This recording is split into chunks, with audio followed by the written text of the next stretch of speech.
What's up, everyone? This is Arnaldo, aka Mad Dog. This is going to be the real episode 129 of GG's The Mouthful podcast. And this is Brother David. GG, everybody. I am a recent convert because we are obviously facing the end of times. Things are happening. I'm liking stuff that I didn't think I was going to like. And it's a sign. It is biblical. It is, yeah. That's what they say. Yeah. Cats and dogs living together. Yeah, exactly. Mass hysteria. That voice, of course, who is reflecting on his soul, is Mr. David Santos, a.k.a. Dream Twister. Just kidding. It's me. There he is. You heathens. You're waiting for it. Prepare your ears. GG! Nice. Thank you so much, sir. It was needed. It was needed. Look at those levels. Yeah. I think I broke my microphone. We are off the charts now. Yes, we are off the charts officially. Thanks so much for tuning in, guys. If this is your over 9,000. first time, it is over 9,000. Wait, is it 9,000? Yeah. It's 9,000. Yeah. I was going to say 5,000, but you said 9,000. It is over 9,000. Okay. If this is your first time listening, guys, thank you so much for tuning in. Please like, subscribe, and share the podcast with everyone. And also, please go to goodgame.tech and join the conversation there. That is our Facebook group, the premier Facebook group. Yes. Lots of good people there, except for this one gentleman by the name of Giovanni Sparrowwolf. I hate that guy. Actually, I was going to say I love that guy. But that's how much I love him. I love him so much. You hate that you love him. I hate that. I hate him. I love that. I hate it.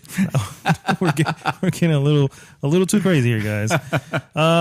It's the beer that I haven't had a sip of yet. Really? Oh, that's the wine that you had before. Oh, that was legit. That's the catalyst. That is, yeah. And this is gonna be the continuous. Yeah. Yes, it is. Salud. Thanks so much again. Also, I do want.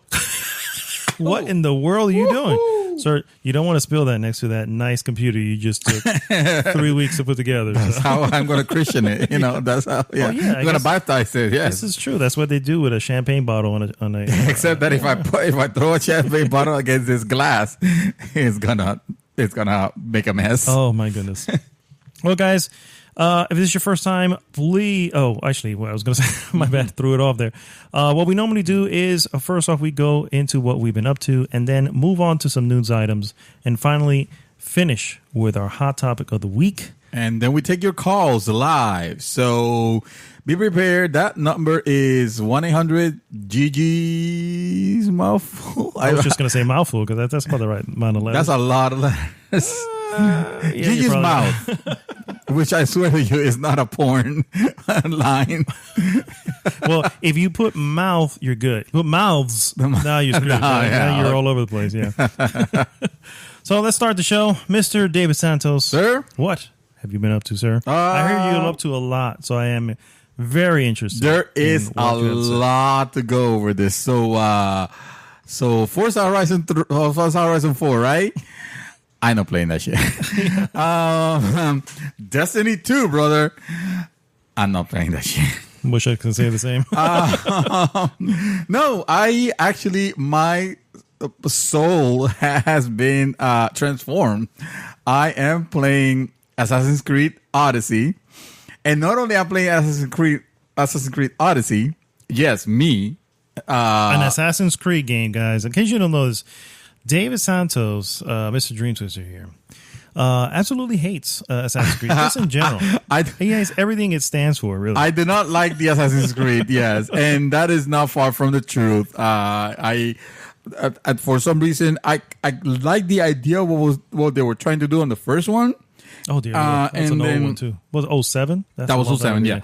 And even though the execution wasn't super great, but there was some good ideas. Then they did the second one, and that's supposedly where they tightened everything up and everything was good. Once they started analyzing this, that's where they lost me. And the story started going like weird places, and I started to care less and less and less about the stuff in the future, in the present or the future, whatever. Because honestly, it was it was very nonsensical. It was a cool concept that just got dragged on way too much, to the point where newer games don't even put that much emphasis on it. It's almost like they have it as a check mark to, oh, this is an Assassin's Creed game, so it has to have some connection to the present. The lore, the original lore. Yeah, even though they barely touch it. Like, honestly, in this game, it's only at the beginning, literally at the beginning, was the only time that I saw the characters of the present, who supposedly are the same, or the protagonist in the present is the same one as the one in Assassin's Creed Origins, the previous one, that came out to Odyssey, and which was great. I heard it was good. It was good, but Origins, I didn't play that one. Yeah, because I didn't believe it. That's what I'm saying. I'm a convert now. I will say that there are some people who've played, and this is just things I've read. People who've actually played the first one, like the first one, don't like the second one. Yeah, so it's an odd situation. We're gonna get to that because I do have some things to say about this one, and the reason why I've been enjoying it so much.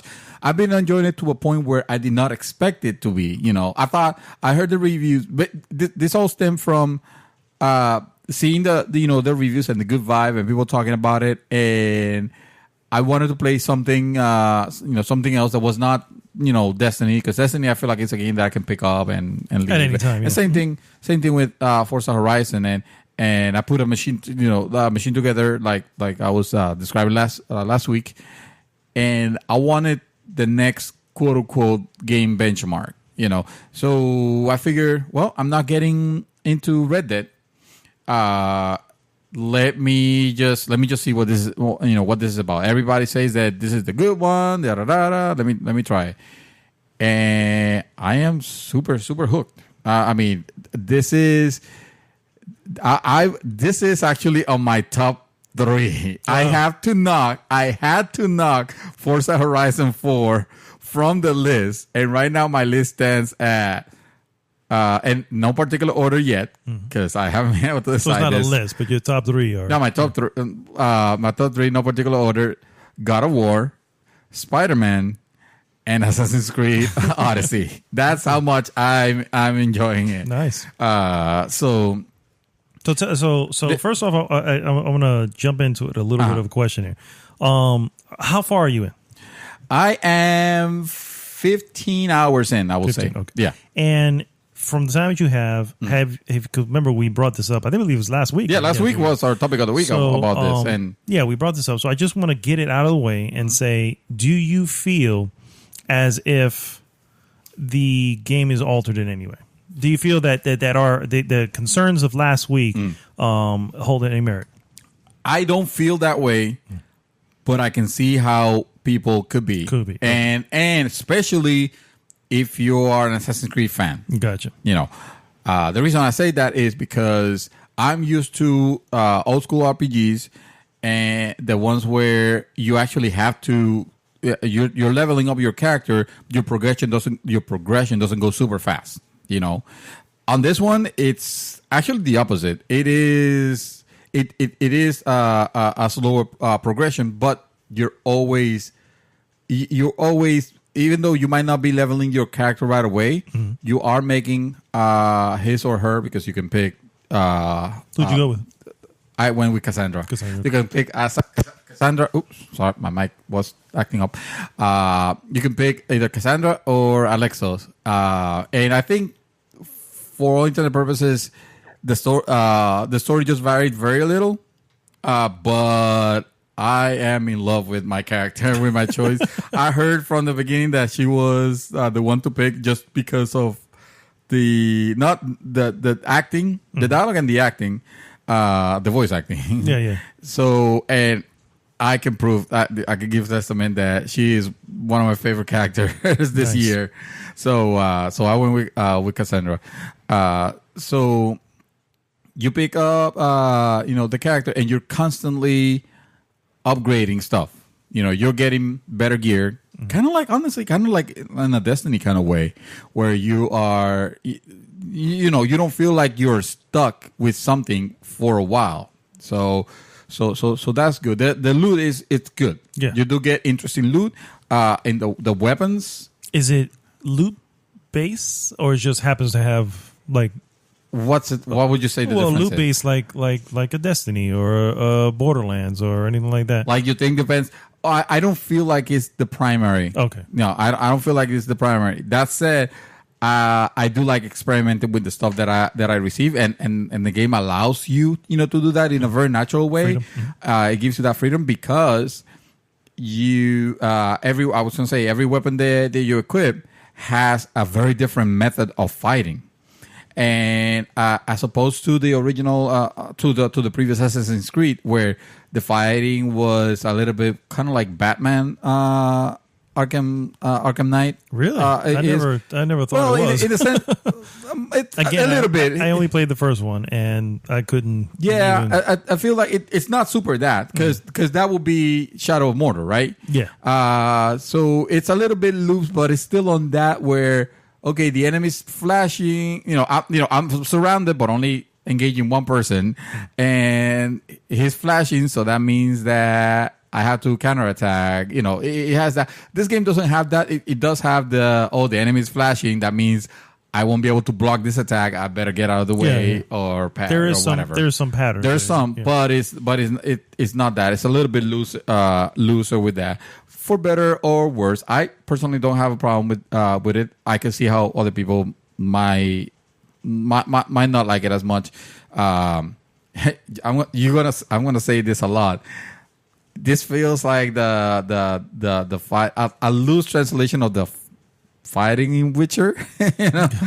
There's a lot of things that this game has in common with Witcher. I want to mention that a lot.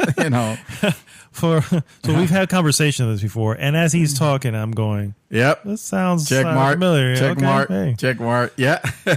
Do you think? Well, no, I'm gonna let you continue. I'll finish. No. I was gonna say, do you think that Ubisoft essentially looked at the Witcher game and games, but particularly the very last one, which is kind of a big difference from the first two? Do you think they looked at that and said, we don't want to do exactly this, but if we're going to do this and we're going to go all in this type of Assassin's Creed, we want to evolve this to, we want to borrow some of the stuff from here? Did Epic look at PUBG and thought, hey, we could implement something like this in Fortnite? Why not? It's basically that. Yes. Yeah, absolutely. There is so much. And if you're gonna copy a game, fuck, you made it the best one. You might as well go, with the top industry. I don't even call it industry standard because I don't feel like any other game has gotten, that to that level, including this one. Perhaps I wouldn't stand here and say, oh man, this is The Witcher, but for it's not that. Also, it's not that samey because a lot of people were turned off by the actual combat in The Witcher. Because it is a little bit more involved, and this one is not that level of involved. I mean, you can't match your way, but you have to have strategy, but not at the level of The Witcher where, okay, now this is time, this is time to cast Uru or whatever the heck you gotta parry. And you gotta parry, and then you gotta, this is, it's not that level. It's for the masses. Hashtag Witcher rules. Yeah. No, go ahead. So, but it's still enjoyable. I still love the fact that you get so many different types of weapons, and they all feels very different. They all look and play, and she's doing her pirouettes and her parries and stuff like that so differently with each of them. With each weapon. With each weapon that it almost feel like, man, they could have done like an MMO out of this, and it's almost like different classes. Yeah. So almost in as far as the weapon goes, not so much the tech tree. Oh, so because yes, it does have a tech tree, and because remember, this game is a full-fledged RPG right now. Yeah, it is a full-fledged RPG. There's no way around it at this point. There's a way around it. It also because of the leveling progression not being fast. You kind of want to think of the choices you want to select. I heard you can respec for free, but I haven't felt the need to do so. but it so I'm not sure if you can or not.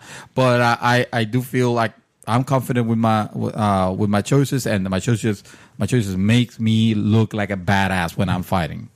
Let me tell you something. There is nothing more satisfying than getting the fighting against high level. Let's say a level above you, because you really don't want to go at 2 levels above you, because at that point it's still doable. Believe it or not, it's still doable. I'm sure, yeah. It's just gonna be a lot of freaking swinging. Yeah. Well, there's some games where you literally do no damage, Yeah. On this one, it feels like you still do damage, but it's gonna take. But well, not if you're not doing any damage. Literally, well, you're like you clank, clank, and not hitting. But if you're only But in this one, so you're fighting an elite soldier, and you do. The Spartan kick, the Spartan boot. Yes, you give the Spartan boot out of a cliff, and let me tell you, it doesn't matter how many levels higher than you he is. It doesn't matter how much life he has left and how little you have taken. That fall is gonna cost him, and the higher it is the fall, the more satisfying it feels. Because especially if you catch him off guard, because you can stealth your way, and let's say if I would he's assume looking so in an Assassin's Creed game. Yeah, exactly. I don't take it for granted because I only played like 1, 2 maybe. But if, you get behind, and you can usually stab him, but this character is still high level. If you stab him, he's just gonna take half of the life. You're not gonna finish him off.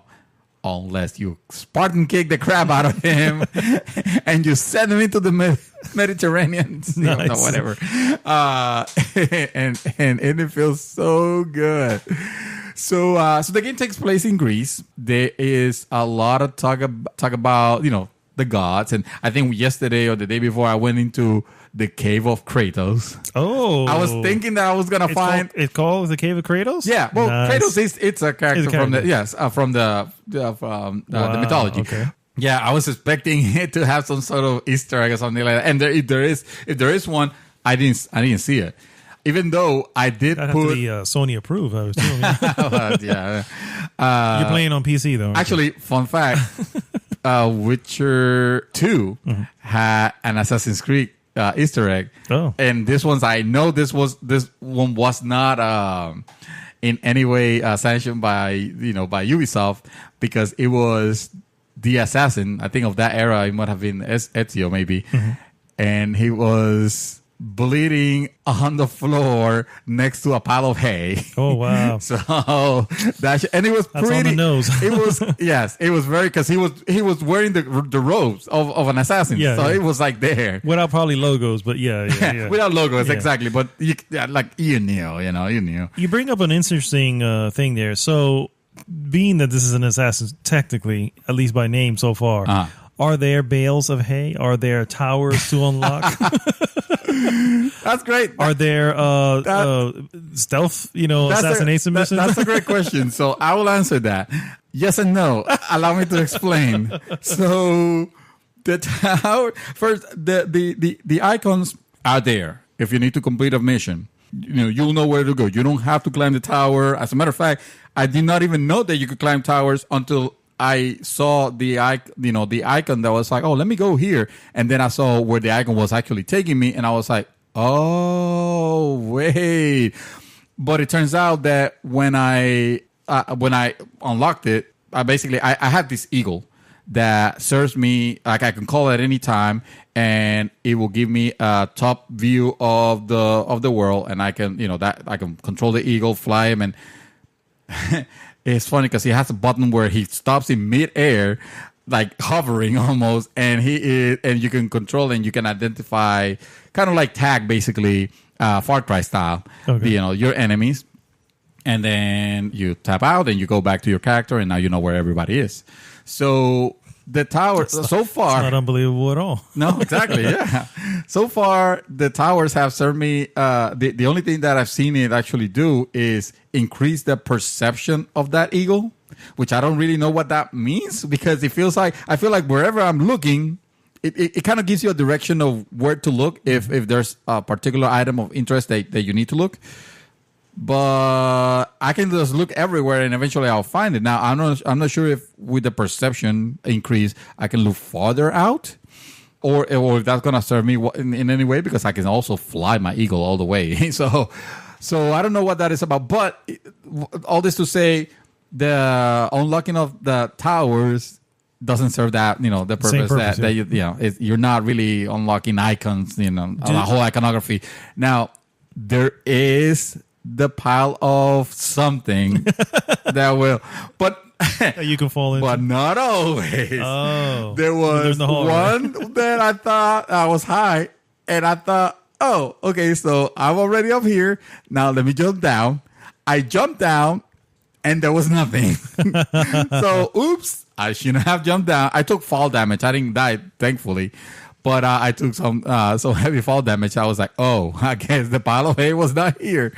But there was a rose of flowers at one point. And now it's almost like a joke. It's almost she will jump into it. It doesn't matter how big or how small it is. She will land on it, and she will get out like immediately. Like, it's no longer you can wait and you have to, press the button whenever you want to get out. No, now it's just like, bloop, out, It's almost like a fast travel to the bottom. Wow. So another thing that I really like is that the game gives you the option to play either with the icons on, and hey, you have a mission. This will tell you what the mission is immediately. Or play in exploration mode, which is the method that I'm playing, which is the game gives you clues of where you should go. So you have a mission. I mean, it's not super hard or anything like that. You don't have to put your detective skills on. Maybe the most you have to do is look at the map, and if you notice it's an area that you haven't unlocked, then you probably want to explore and see if it unlocks. And okay, this is what you call by the Bay of whatever, and then now you know that the fight is south of the Bay of whatever, and you go there. So it encourages exploration. This game encourages exploration like no other. If I had to make a combination, if I had to tell you a combination of games that this reminds me of, it reminds me of Mass Effect. Mm-hmm. It reminds me of Dragon Age Origins. It has obviously The Witcher. So it kind of have the best of those, of those type of games. Mass Effect heavily on the story because. And I really don't want to give anything away because the story is the story is very good. Yeah, the story is really good. And by reviews, evidently the different endings that it have, because it had different endings, they're really good as well. So I'm looking forward to that. When I get to it next year, if that. Okay. It's probably dude. The world is immense. That map makes you feel so small when you take it into account. And that's another thing that the towers unlock. Fast travel, basically. They're fast travel points. So fast travel. Okay. That. Well, that's always a good thing in a big open world. So. Yeah, exactly. You know that it had to have that, but you can do so much in the world. Like, for example, I was fighting this person out, and I knocked him out, and I was like, I'm gonna, I can kill him now that he's on the floor. Let me see what happens if the game recognizes if I just grab him and just throw him in the water, throw him in the waves. Anyway, he's messed up. He can't move. I messed him up real bad. I just grabbed him and I'll go to the water and just throw him in the water and he drowns. Oh, wow. And I was like, okay, cool. That's game just actually playing cruel for the recognizes. Yes, the game recognizes that water equals bad. Even though you can actually swim, there is a world even underwater. You can actually swim to several places. You can fight sharks. I did see some passing through some YouTube channels. Obviously, I don't want to see anything, but there, how it has a tile to show you what it's about. And I'm looking at it and I'm going, this is Assassin's Creed that they're talking about, Odyssey. And yet I can see this is an underwater treasure. What the hell are they talking about? You know what I mean? So that's pretty cool. Yeah, it was. She, my character will go to this Does she hold her breath the whole time? I mean, is it realistic or no, it's not realistic. She's like Iron Heart. Honestly, or Iron Lungs. Super Iron Lungs. Let me tell you. I have never died of being drowned. Wow. Even though you can hold your water. I mean, the way I'm thinking, the way you kind of suspend your disbelief is remember, these are the memories of and the DNA of some yada yada that I don't know what's happening in the future. You're actually playing a guy who's playing a game. Yes, exactly. In his mind. In his mind, that person can breathe forever. So sure, they might have not been that grandiose, but the game makes you feel grandiose. Like, dude, you could take a whole outpost, and the outpost will be like a castle. Wow.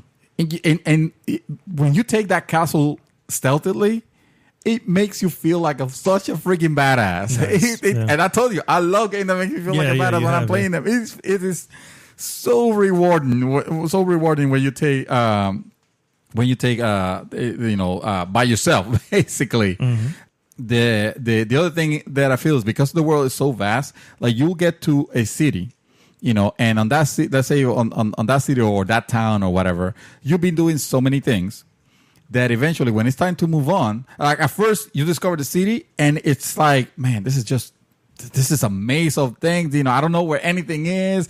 I don't know where the people are, yada yada. It's very crowded. Like it has a lot of people. I feel like this series has actually done very well with this. With the cities, the crowd, the crowd. Yeah, they've been doing that, and they've been, mm-hmm. And you see them doing, they're going about, their business and stuff, and they have even children. Even children will be playing around. You know how usually games don't have. I don't know why. Maybe they think that you're gonna be more bold and try to kill one of them or something. Or the kids? Yeah, they have kids around, which makes it realistic. In a city that doesn't have children. Come on. Yeah. So on this one, you see everybody's going around their way, but it's so dense that you don't know where anything is. By the time that you have completed your missions or it's time to move on, you feel like you're leaving home. Oh, wow. It feels like, oh man, this what I spent this time in this area. I even took pictures because you could take photo mode. Of course, it's gonna have a photo mode now. Yes. Which I noticed I don't see any posts of this photo mode. I'm just saying. I haven't figured out where it's hiding those photos because I know you can take them and I know in game. I know. In game. In game, it'll show you the picture of the day, for example, of whoever game player is. It has, I guess, it has an online component, but it's like very light. It's just that. Okay. And you can share your pictures, see other guys, other people's pictures, but who cares? It's the same character, so it's not like selfies. Does it do selfie? No, it doesn't do selfies like Spider-Man. Thank goodness. That would definitely break. No, that would be weird. The story. I've tried to make some really good ones. I can't. You're always looking from behind or control it a little bit. I haven't been able to figure that one out because I don't spend so much time on the photo modes. I freaking do. Love that we know. The game has also this cool thing where if you're in the middle, let's say you have several quests. And you're going towards a quest, but the game recognizes that, hey, you're passing through this area. There is a quest on your quest log that is nearby. Mm-hmm. It'll prompt you to do it. It will prompt you, hey, you want to do this since you're already here? How does it prompt you? Oh, it just gives you a notice. It just gives you a little notification. Yeah, notification. Oh, okay. Yeah. Gotcha. Yeah, it lets you know that you're nearby. I don't know if it was like if you're in there, like an NPC will come up. Oh my God, you've answered our call, and then because does it do something like that? Oh no, no, not at that level. The most that I have done is like a character will call me from afar, but it's not doing anything. Like I can completely ignore and continue. Gotcha. If I choose not to. Oh, okay. Yeah, it's not doesn't get in the middle, but it's neat because it helps you complete other minor quests that you could do. There's not only side quests, there's dailies. The game have dailies, and I'll explain why in a moment. Daily like bounties. Daily bounties, that you can complete, that you can gain. Makes me wonder about the future of. Yes, I'm a little concerned. I gotta say, where this is going. It has. Dailies that you can complete and gain this special currency that you supposedly you can't really buy with real money transactions. But you accumulate this and you can get better gear. The game has. I'm trying to I'm trying to remember. The game also has this massive battles. It has Like big area battles? There are two factions basically that are fighting for control of the world. So not only you have the map, you could also influence who controls the map if you want. I think it looks like it's entirely optional. My character being a mercenary, I don't choose sides. You choose the side with the money. So I choose the sides with the better gear. Exactly. So for example, and this is not a spoiler because it's just part of the world. This is the Spartans, and I forgot the name of the other ones. One of them is the Spartans. The other one are the non-Spartans. The ones that don't matter. The rest of the Greeks. I forgot what it's the Spartans versus the rest of the Greeks. And it's such an easy Athenians? name. No, Athenians. Yes, thank Athenians. you. Okay. God, thank you. Yes, Athenians. It was always it was always that. So yeah, that's what I can think. So at some point you get to assassinate.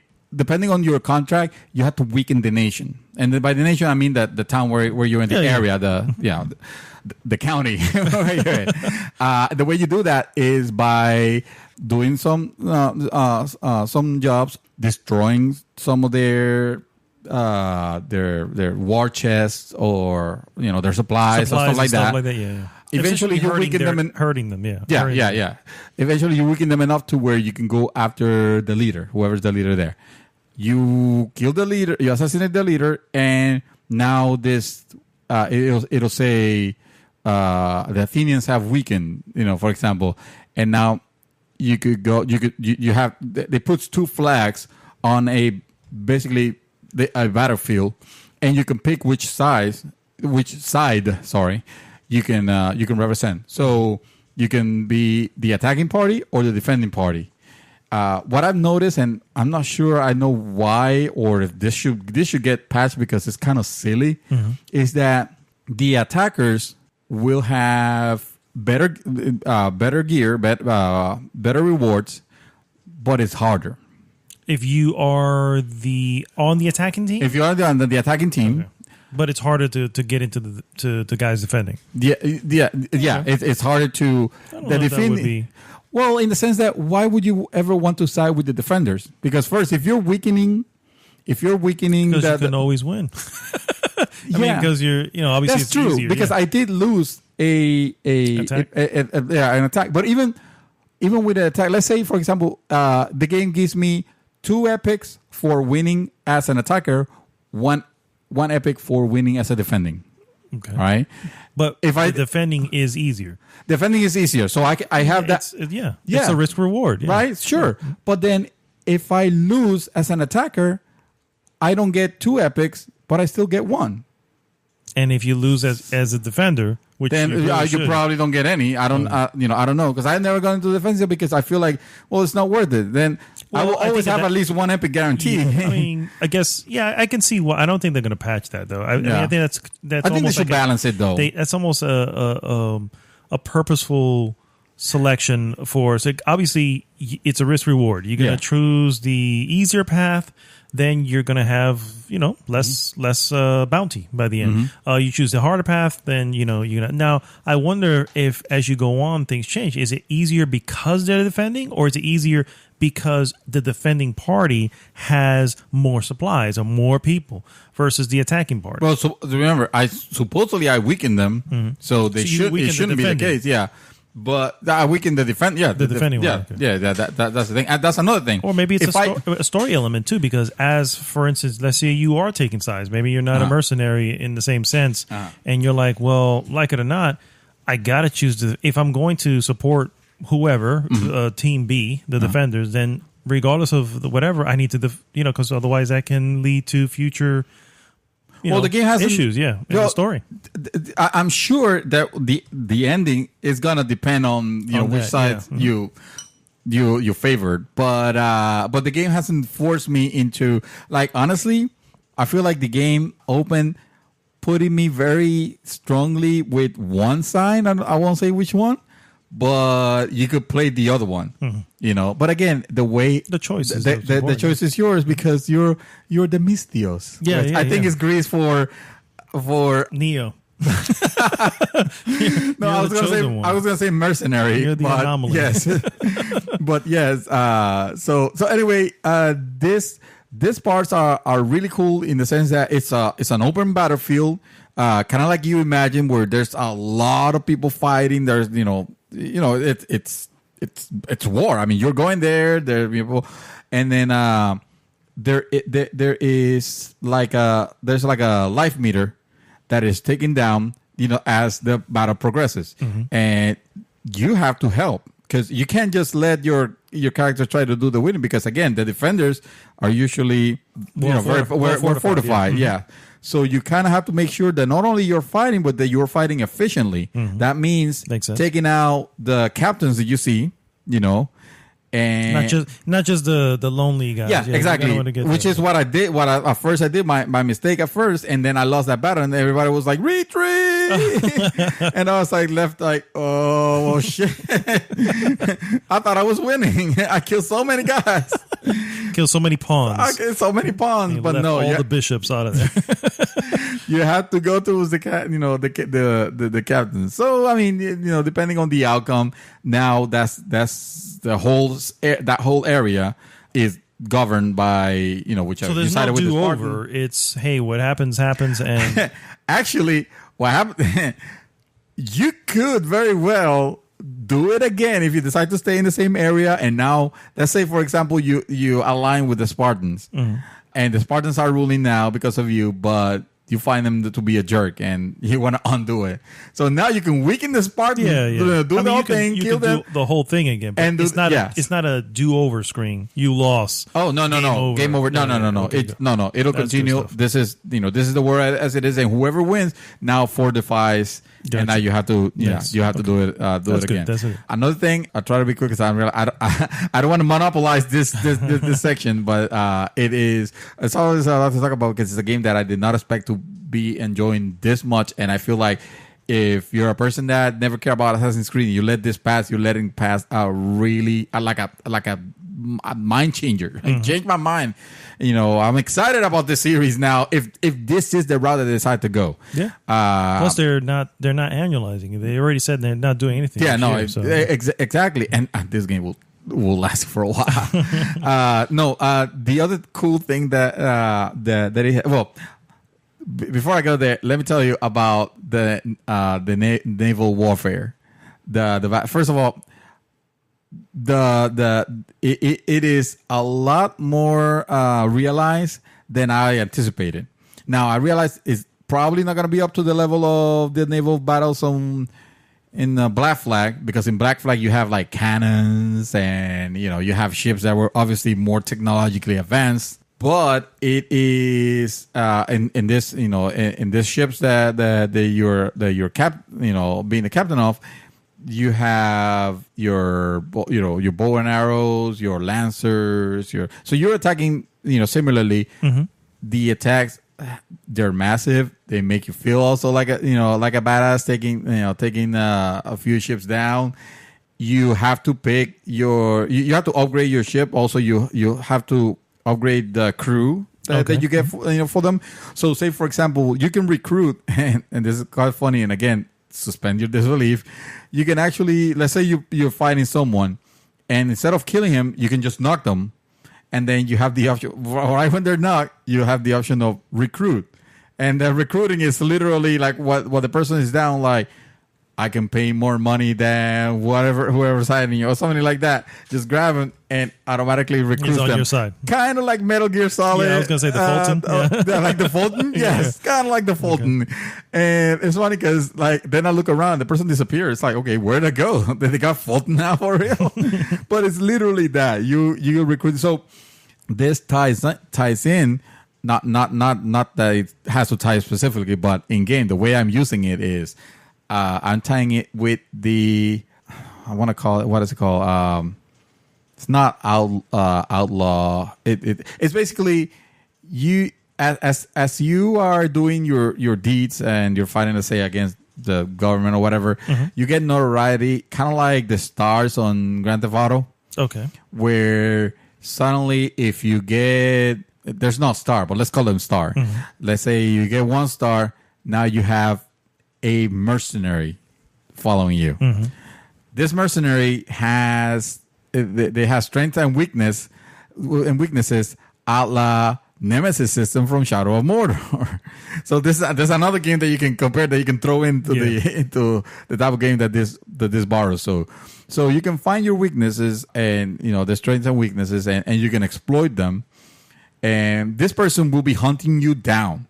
You could be wherever on the map, and suddenly you hear the game gives you an indication that, hey, the mercenary is nearby. Mm-hmm. And let's say if you've been extremely naughty, you can have 2 or 3 or more hunting you down at the same time. And it's really cool because it suddenly becomes a game of cat and mouse also, because they're usually, not always, but usually they tend to be higher level on it. You're not ready to take them down just yet, so you don't want to confront them. So you're hiding or running away or in leveling up and getting ready for when you actually have to face them and eliminate them. Mm-hmm. And that's how you progress. So remember, you're a mercenary too. So there comes a point where the hunted becomes the hunter. Mm-hmm. You could be the one, hunting them down now. I'm telling you, it's a lot of, I won't say they're original, they're like never done gameplay elements, but they're tied up very well together to where it makes it a whole cohesive, fun package. So now I'm looking for, for this person that was hunting me before, and I fight him. It's usually like a good fight, like a good epic fight. And what I'm doing is that I'm wearing them down to the point where I'm about to kill them, but I don't kill them unless I'm pissed off with them because they have killed me a couple of times, in which case they will meet the end of my blade.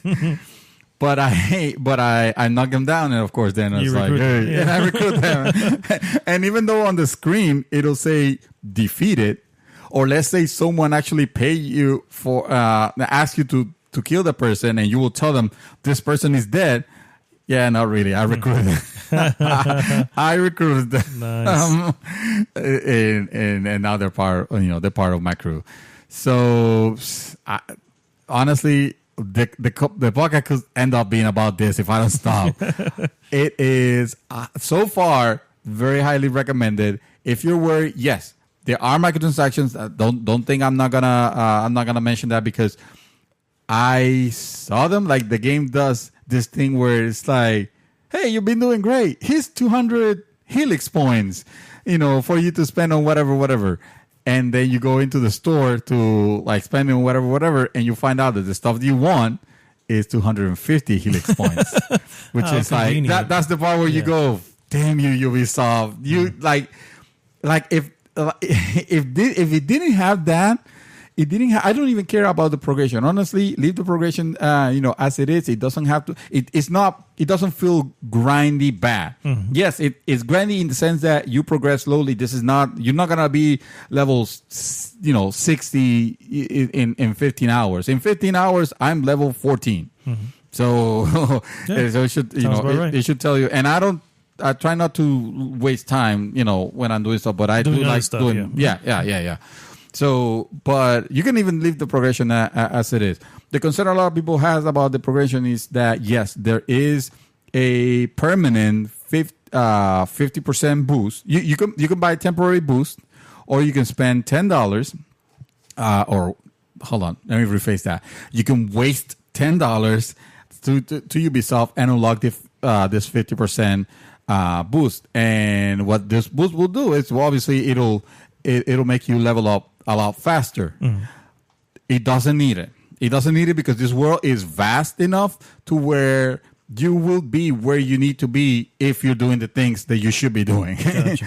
If you wander into areas that you shouldn't be, you deserve to get your ass kicked. You shouldn't. It's like it's an RPG. It's an RPG yeah.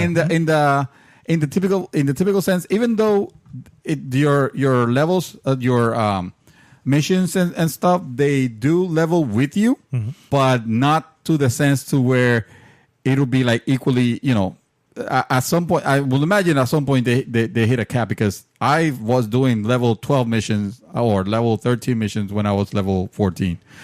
I was doing level 12 missions. So it should tell you, no, it tries to keep up with you, but at some point, yeah, the low level missions are going to be low level missions. So, but not judgment. Honestly, I say like that. But if you want to play with the coin doubler, because that's the way it makes it fun for you, So be do it. so. Yeah. Well, whatever. It's at the end of it all. If you're enjoying it, then what the hell? I don't like it because I don't appreciate. And this could have very well been, and maybe it is a game that could have been touched towards making the progression feel so bad that you want to purchase. That's what happened with Shadow of Mordor. With this one, if they did, and don't believe that, I don't think they did. It just doesn't feel that way yet, you know. But that's a danger. That's a slippery slope. That's why I don't like the idea, because I feel like if suddenly that, you know, this is super successful, then all the games are gonna be that. You know, all the games, if you want to play them, and you know, and baby mode, because that's what it is. I'm sorry, you don't really need it, but if you want to play it like that, then yeah, pay the extra $10. Let me just make sure that I didn't miss anything on it. Oh, we have a super fan of Assassin's Creed on the group. Yes. Joshua Morales. He doesn't like it. Yeah, I know. He mentioned because it went RPG on him. That's what it is. And because it went full RPG on him. Yeah, and he's not an RPG guy. So I mean, yeah. It if you're not an RPG person, then be aware.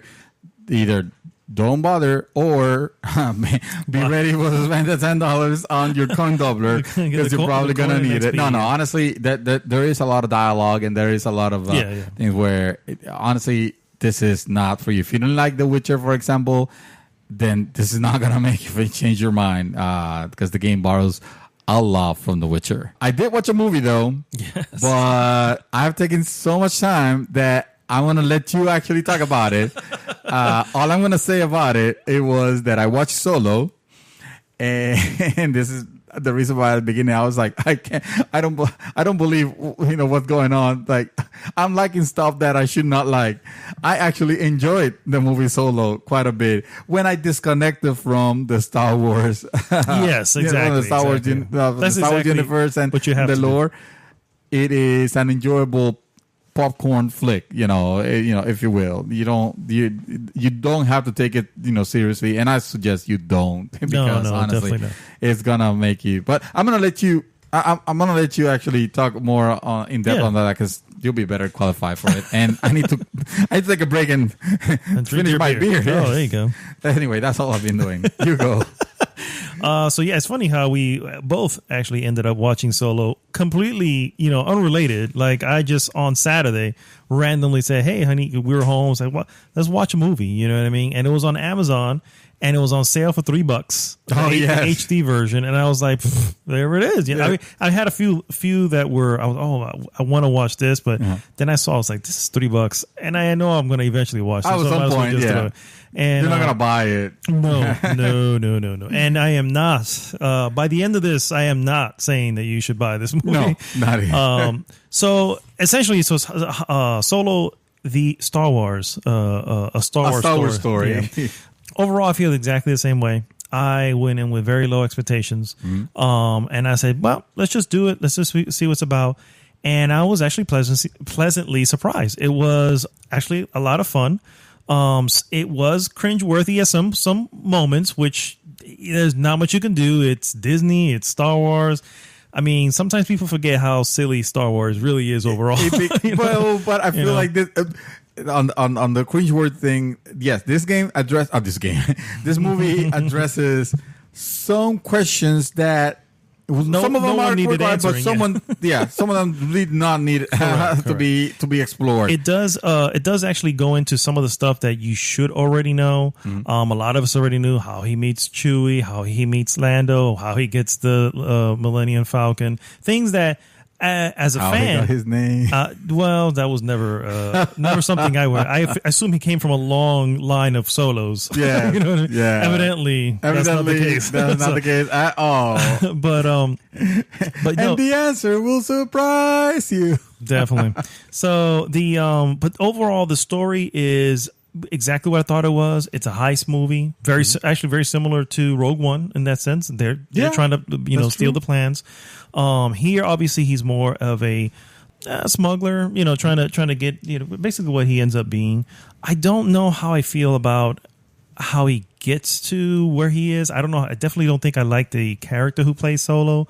I'm sure this is a one-off anyway, so I'm not going to do another one of these, especially after the poor reception it got. I'm not going to do anything with it. No, I think this is a Solo movie. Exactly. It is in its name. Characters actually were pretty cool. Woody Harrelson, I'm a fan of Woody Harrelson anyway, and I liked him here. He was a little bit different. I know you felt that he's playing the same role. I was gonna say I love me some Woody Harrelson. He's the best, but he basically is playing the character he played in Mockingjay in the Hunger Games. In the Hunger Games, yeah. Just like I believe I told you, if not you, my wife. You could take the lines from Mockingjay and just change them here and dub them here, and it'll not miss a beat. Yeah. It is exactly the same to me. The difference, I think, the difference is the character in Hunger Games was a little bit more defeated. Here he was a little bit more optimistic. I liked it. Yeah, well, not optimistic, but very he taking chances, living life. There are some serious moments where things are dramatic and suddenly, we're good, we're moving on to, and I'm like, wow, I did not like that. I was like, something should have happened here. I forgot her real name, but Daenerys. We're just gonna call her Daenerys. Oh yeah, she was Kira. Is it no, her real name. Her real name one, yeah. She was okay. She was, she did her role well. What? I'm asking. The answer I found is Emilia Clarke. Emilia Clarke. Yeah. So she did decent. Not one of my favorite roles from her. And so her and Han Solo, which I didn't really care for Han Solo, was a little bit of a letdown, which I'm guessing a lot of people ran into as well. Lando, I did like. Lando definitely filled in exactly the way Lando should and would be, and exactly, I was like, okay, I'm cool with this. I'm cool with this. This Lando movie for the win. I'll take that. But overall, they had some good action parts, some good moments. That was, that they're actually trying to steal stuff, and it really, I'm like, knowing nothing's going to happen to Han Solo or Chewie, but knowing that, I was still like, oh man, things are, you know what I mean? And it was obviously there were stakes involved. I mean, there were stakes involved. So I definitely, and there were revealing moments. There were moments that at least absolutely, even though it at the same time it kind of becomes a little predictable. Mm-hmm. But not everything's going to be, but not everything's going to be as you're imagining. It's just going to be maybe a deviation of what you're imagining, but it's still... I walked through a lot of the movie going, oh, this is probably the... Oh, yes, it is. Yes, it is. That's probably going to be the... Yep, how about it is. There you go. Unfortunately, it suffers from that. There's nothing you can do about it. Hello, the movie obviously didn't receive the best reception anyway, but it is not a bad movie. It's not a bad movie, and it's actually very enjoyable. I definitely recommend it as a rental. Yeah. Or wait for it to, because it's probably going to come out on Netflix. They still have Disney and them are still together. So that's true. And it's funny, you got to rent it for $3. I looked at it. You watched it on a Saturday. That Sunday, I went looking for it on Amazon Prime, and they did not have it.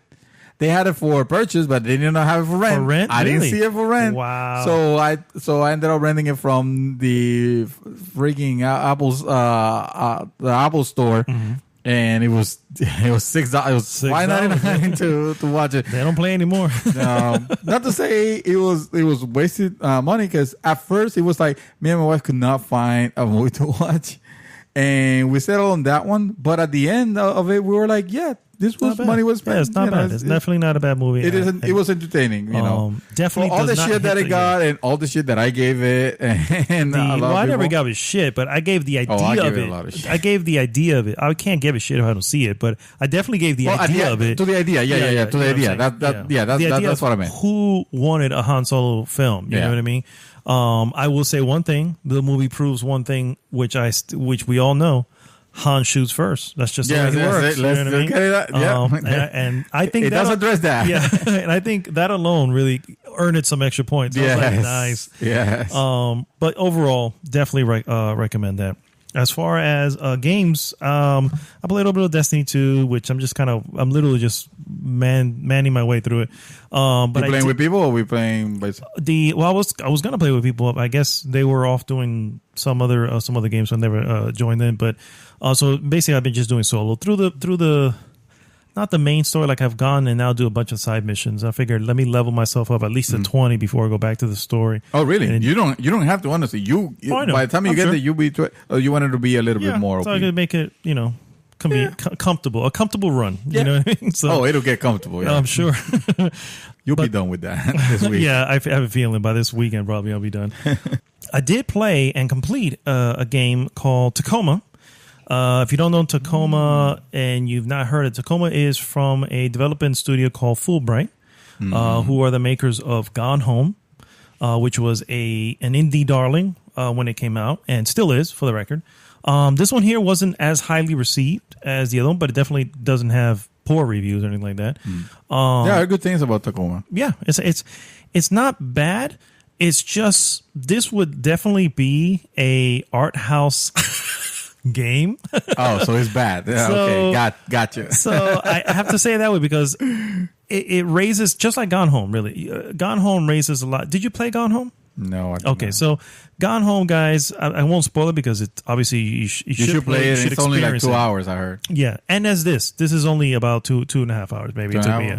It is the stories that they put here. So the story of this one is this: you play as a woman who comes into an abandoned space station, and what you're doing is you are retrieving the data, specifically the AI from the ship, and returning it back to the corporation that owns that particular AI. The AI actually runs the space station, and I can't remember for the life of me now what the fuck name the AI was, but it doesn't matter. It was HAL. We'll call them HAL, and the corporation was Weyland Yutani. There you go. Sounds good to me.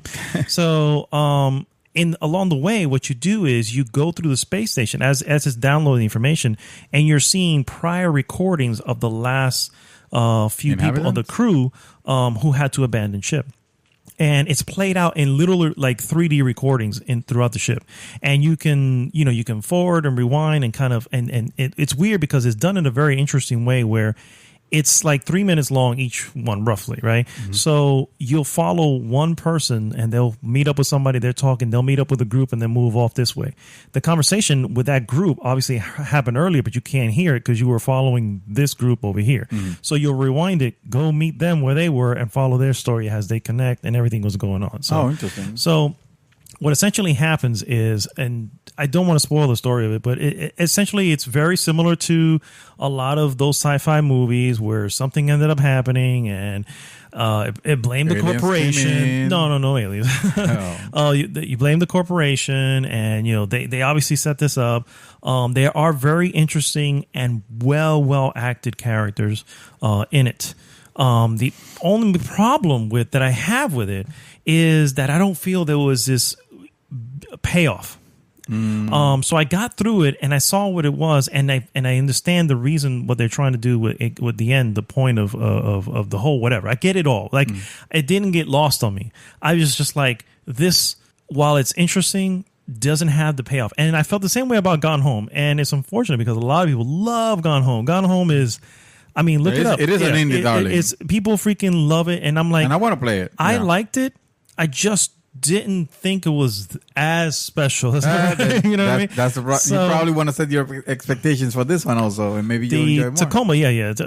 I mean, to be fair, these guys only, from what I know, only had Gone Home, so I didn't know they were going to literally deliver the same type of whatever. It's almost like a snippet of someone's life that you're looking at. So you don't really have a beginning to it. You don't have an end to it. It's just you just were there for 2 hours with them. Yeah. And you walk away like, well, I hope that person has a good life. You know what I mean? That's really all you have.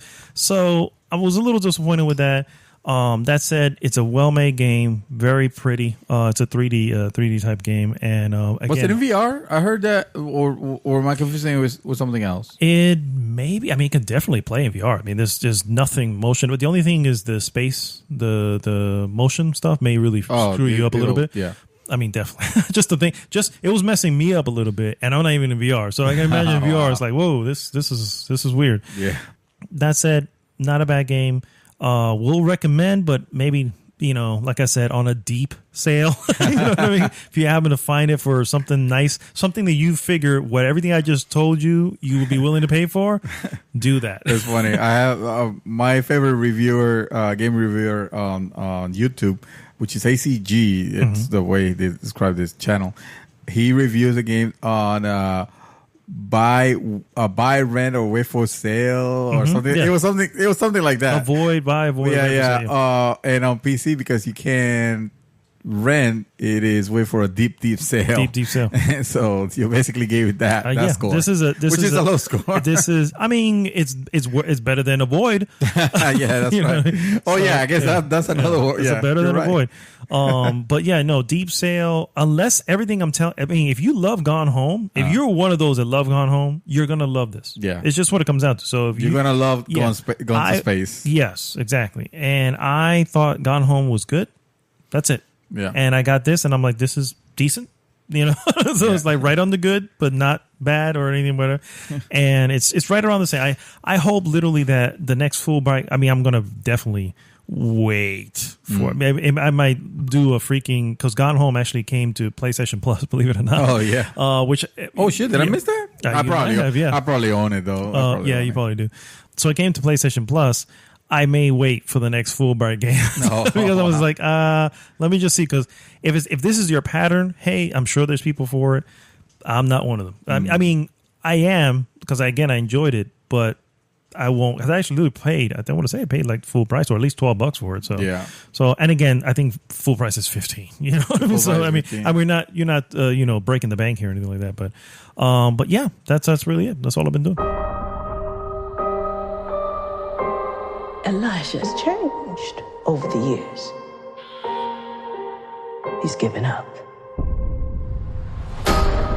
We keep him heavily sedated. But there is a reason for that. He's too smart for them. You won't be lonely anymore. You have 2 new friends.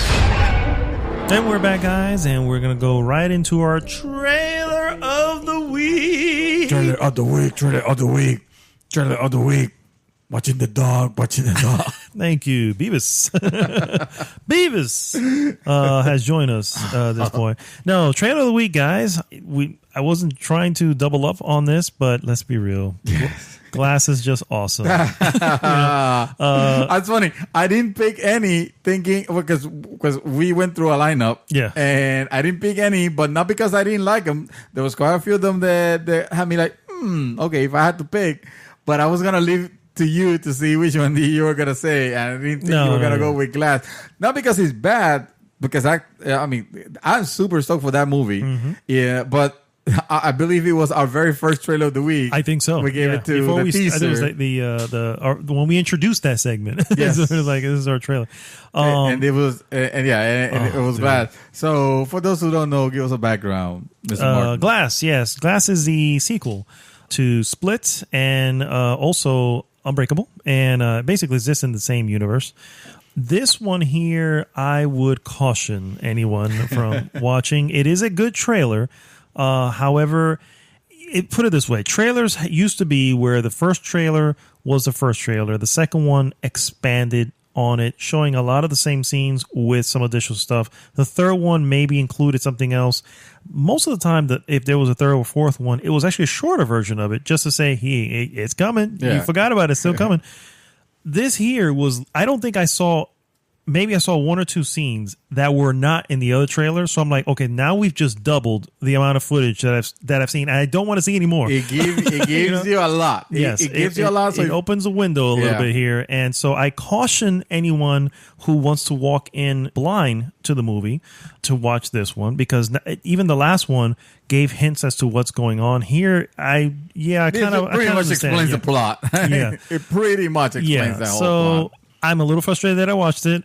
That said, that doesn't mean I'm not going to watch the movie. Hey, I'm frustrated that I watched it also, but it got me more excited to watch the next one, which definitely. I guess at the end, if that was their mission, then mission accomplished. And they definitely accomplished that. And the movie's comes out to January? So it's like, January. Yeah, it's got a ways away. I'm not going to watch that shit again. Yeah, no. Although I did watch the first Glass trailer at least 10 times. I'm not going to lie, dude. Not going to lie. Not doing that. But that's just so freaking good. Just go rewatch Unbreakable and rewatch Glass. And if you guys remember a few episodes back, I had watched Split. because I thought it was its own thing, and I was okay with it. I didn't like it at first, but the more I thought about it, the more it stuck. The more I gave it some thought, and I was like, okay, I think I see where they were going, and to be honest, it wasn't. It wasn't bad. It wasn't the movie. Yeah, exactly. So I bet if I watch it again, I will enjoy it more now that I know it's actually part of a bigger universe. Even though I wonder if it intended to be, because the previous movie came out like almost 20 years back. A long time ago. It came out a very long time ago. I'm sure he made it to be a sequel to it. He probably did it not knowing if it was going to be as well received, because remember, unfortunately, M. Night Shyamalan fell off the cliff a little bit when it came to his movies. He used to be able to greenlight a lot of bigger projects, but because of a lot of his more recent stuff that kind of wasn't one, it wasn't very good. Two, it wasn't returning as the money.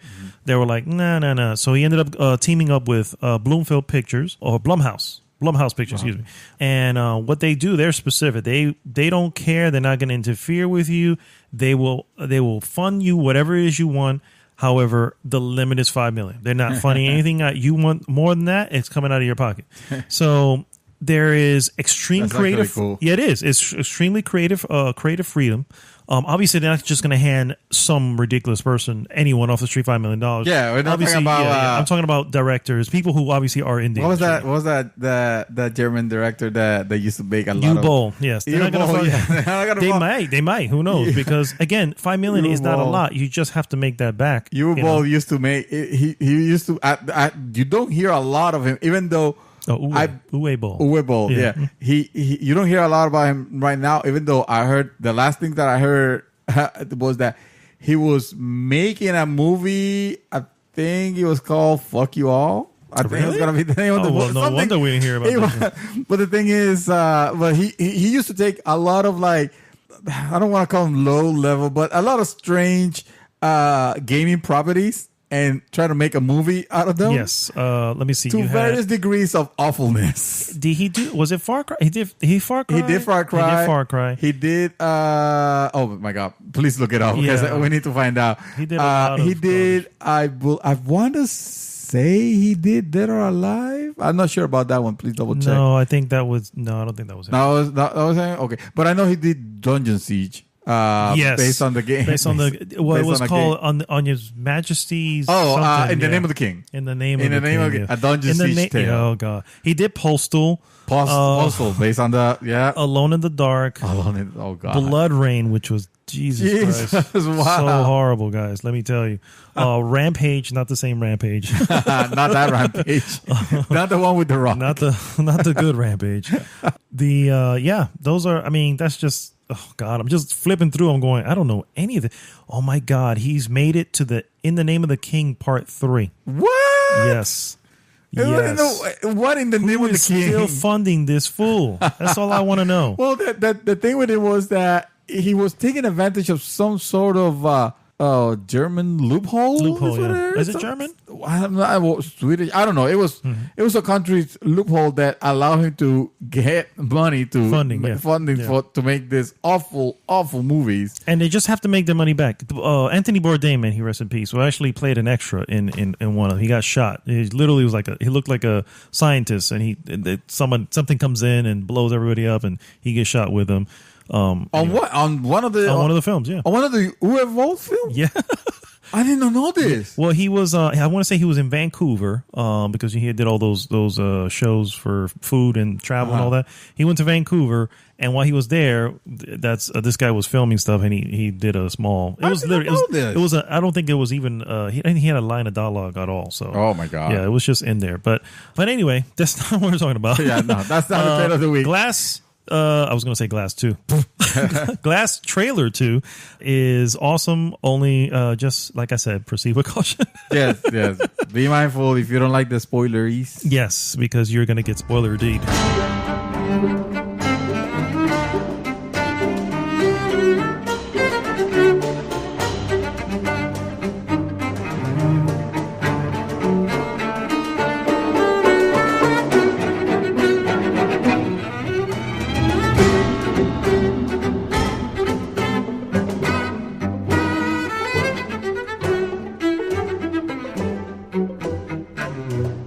news item. Big news. That was actually at least a couple big news. There was yes. Well, we're going to save obviously the ones for Hot Topic for the Hot Topic. Yeah. But one big news item that came out this week: Sony confirms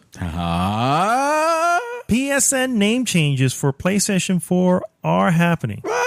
Fool you, April Fool. That was not Yes. true. That's not happening. Come on, be real. This is Sony. It is happening, my friend. What? How it happens is a little different. So first off, I'm reading this off of GameSpot. If you ever wanted to change your PSN online ID for PlayStation 4, but are frustrated with lack of the ability to do so, Sony has announced that it's coming and they're testing it in the future here. As of now, the feature will only be available to PlayStation users that have registered as testers for previous PlayStation 4 software betas. For those who do get access, you will be able to do your first change for free. Changes after that will cost $10, 9 or 10 euros or £7.99 if you're overseas. For PlayStation Plus members, it will cost $5 or €5 or £3.99. To make changes, authorized users can access the feature through the settings menu or via the profile page of your PS4. You'll also get the ability to display your previous PSN ID alongside your new one so your friends can recognize you. This is a choice users will have to make. Once you decide to display your old ID or not, you will not be able to go back and change that. So chances are a lot of people were stuck with dumbass names, you know, Yes. and they're not going to try to. That's display one. That's one of the. That's a like real the PSN main name. reason, yeah. Dumbass name. Yeah. Oh, I'm sure it is. Yeah. Dumbass name 69 is appreciative of the fact that he'll be able to change his He's dumbass fine. name. Yes, exactly. And there are some freaking dumbass names. Yes. Another caveat is that the new feature won't be compatible with all games. Here's an important thing. Yeah. It will be compatible with PlayStation 4 games released after April 1st of 2018 and the majority of the most played PlayStation 4 games released before that date. Oh, the majority. Wow. PlayStation is making it clear not all PlayStation 4, PlayStation 3, and PS Vita games are guaranteed to support the feature. So users might see issues or errors in certain games.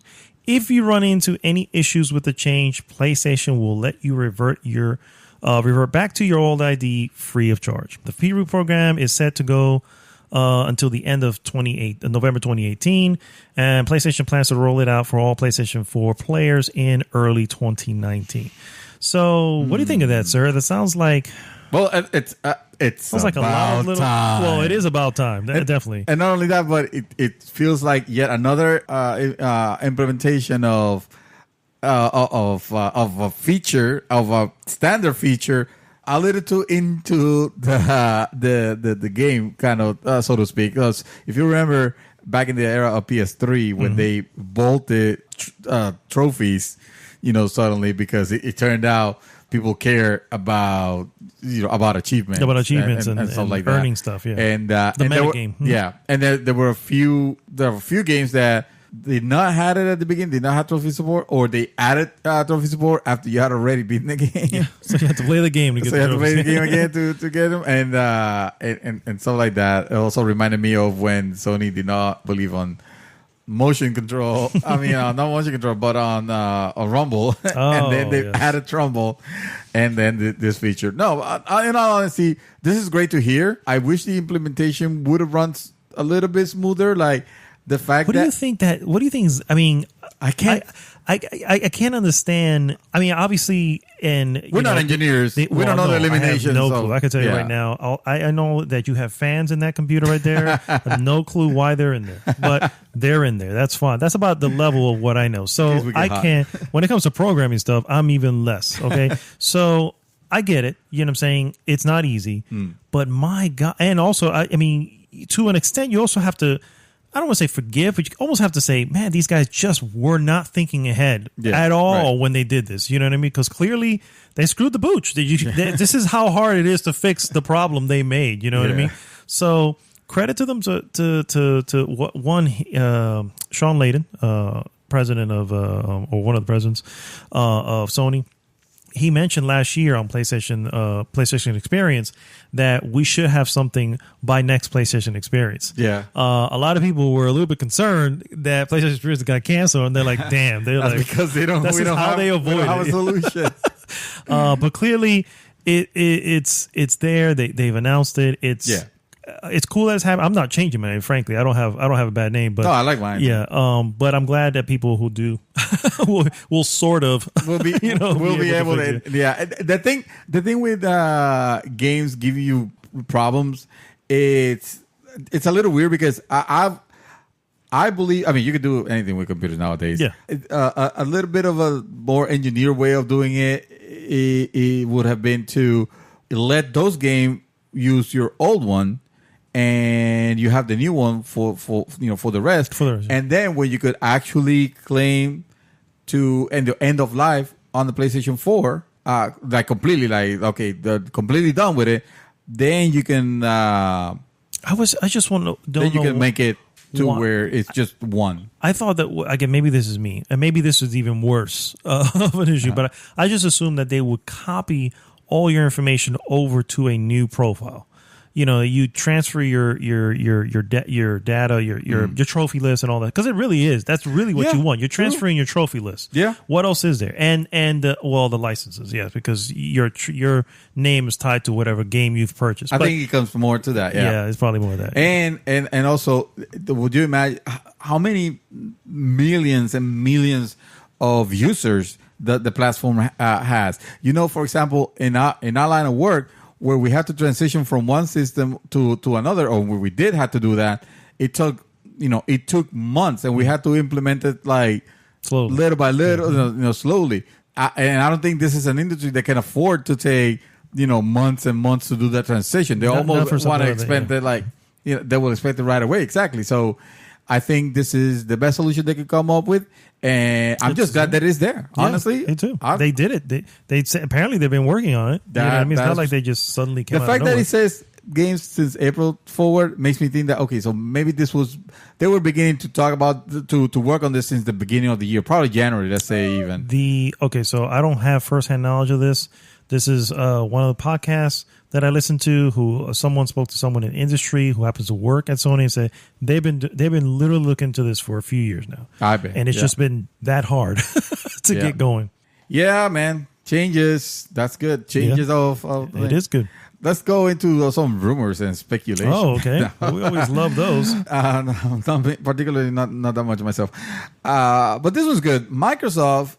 It is said that they're close to buying Obsidian.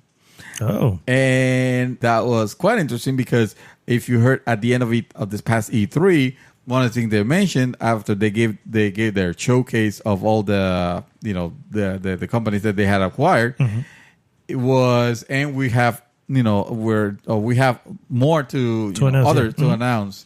And more to come on this. More to come, kind of like a situation. Yeah, so Microsoft is finalizing.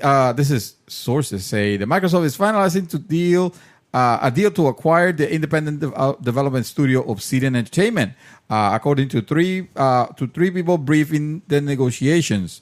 We don't know if. Oh, by the way, this is coming from Kotaku, and they say we don't know if ink is on paper yet. And plenty of major acquisition deals have fallen apart in the final hours.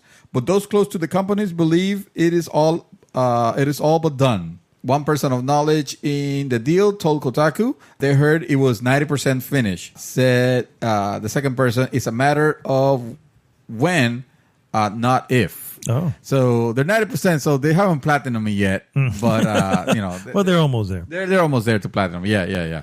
Obsidian, for those who don't know, they're best known for its work on critically acclaimed role-playing games like Knights of the Old Republic 2 and Fallout New Vegas, which was highly acclaimed for the story. Some might say the best Fallout story, actually. It's a shame I didn't finish that game, but it was. I mean, I was enjoying what I was playing so far. And they have been independent since it was founded in 2003. They're an Irvine, California-based studio, and one of the last. They have been working on some Kickstarter projects. One of the last ones were the very successful Pillars of Eternity. Pillars of Eternity, yes. Which I hear is very good. It is very good. I mean, you have to like those type of those type of RPGs, and even I appreciate them, but it's not like I noticed. I try to play games like that, but it was not my cup, just because I mean, talk about slow progression, man. These ones are as RPG as they come. Well, that's good. Of course, when Reach, Microsoft spokesperson says, and you might as well quote it with me.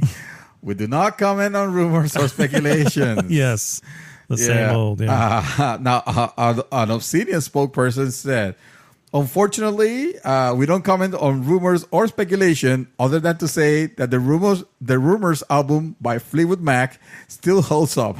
Nice. That was good. Obviously, they're having fun with it. Definitely. Hey, you got to. And when you hear about that, it's like you can almost smell that. Yeah, this is. Yeah. It's just waiting for that ink to dry. That's all. Good and good for them. I have. Checking out the different sources, I heard that one of the things that Microsoft is trying to do now, also aside from bolstering the Xbox game farm, let's call them, their third party lineup. It's also kind of increased their presence on their gaming presence on the PC market, which is good because Obsidian has demonstrated that they're capable of making some fantastic, that's worlds. That's a great acquisition. Yeah. I can definitely get on board with that.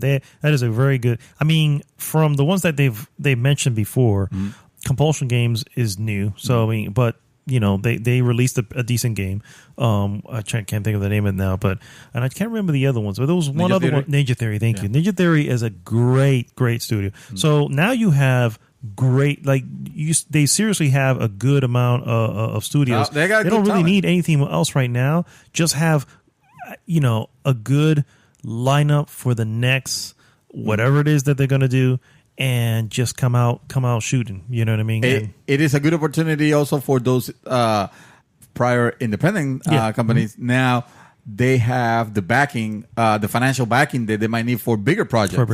And it'll be awesome to see. Hey, I'm telling you, Ninja Theory, I'm sorry to interrupt, but Ninja Theory, to consider what they did at being an independent studio with Hellblade. Dude, that game is beautiful. It's like, and they did this on limited budget. They were literally taping mics, and because I told you that the voice thing goes around your head. They were doing all they can to invent stuff to make it work, and now they have the funding to do it. You know what I'm saying? So it's going to be. So we can see some like nice, quality, and I had to use the term because I don't this term to equalize quality because he really shouldn't. But when I mean AAA, I mean like budget, like big budget. Yeah, big budget. Well, it doesn't equate. It's always good product, but in this case, with the talent that we have, there is an opportunity, and hopefully the freedom that Microsoft will allow them to hopefully do. Yeah. They don't, because let me tell you, because Microsoft also is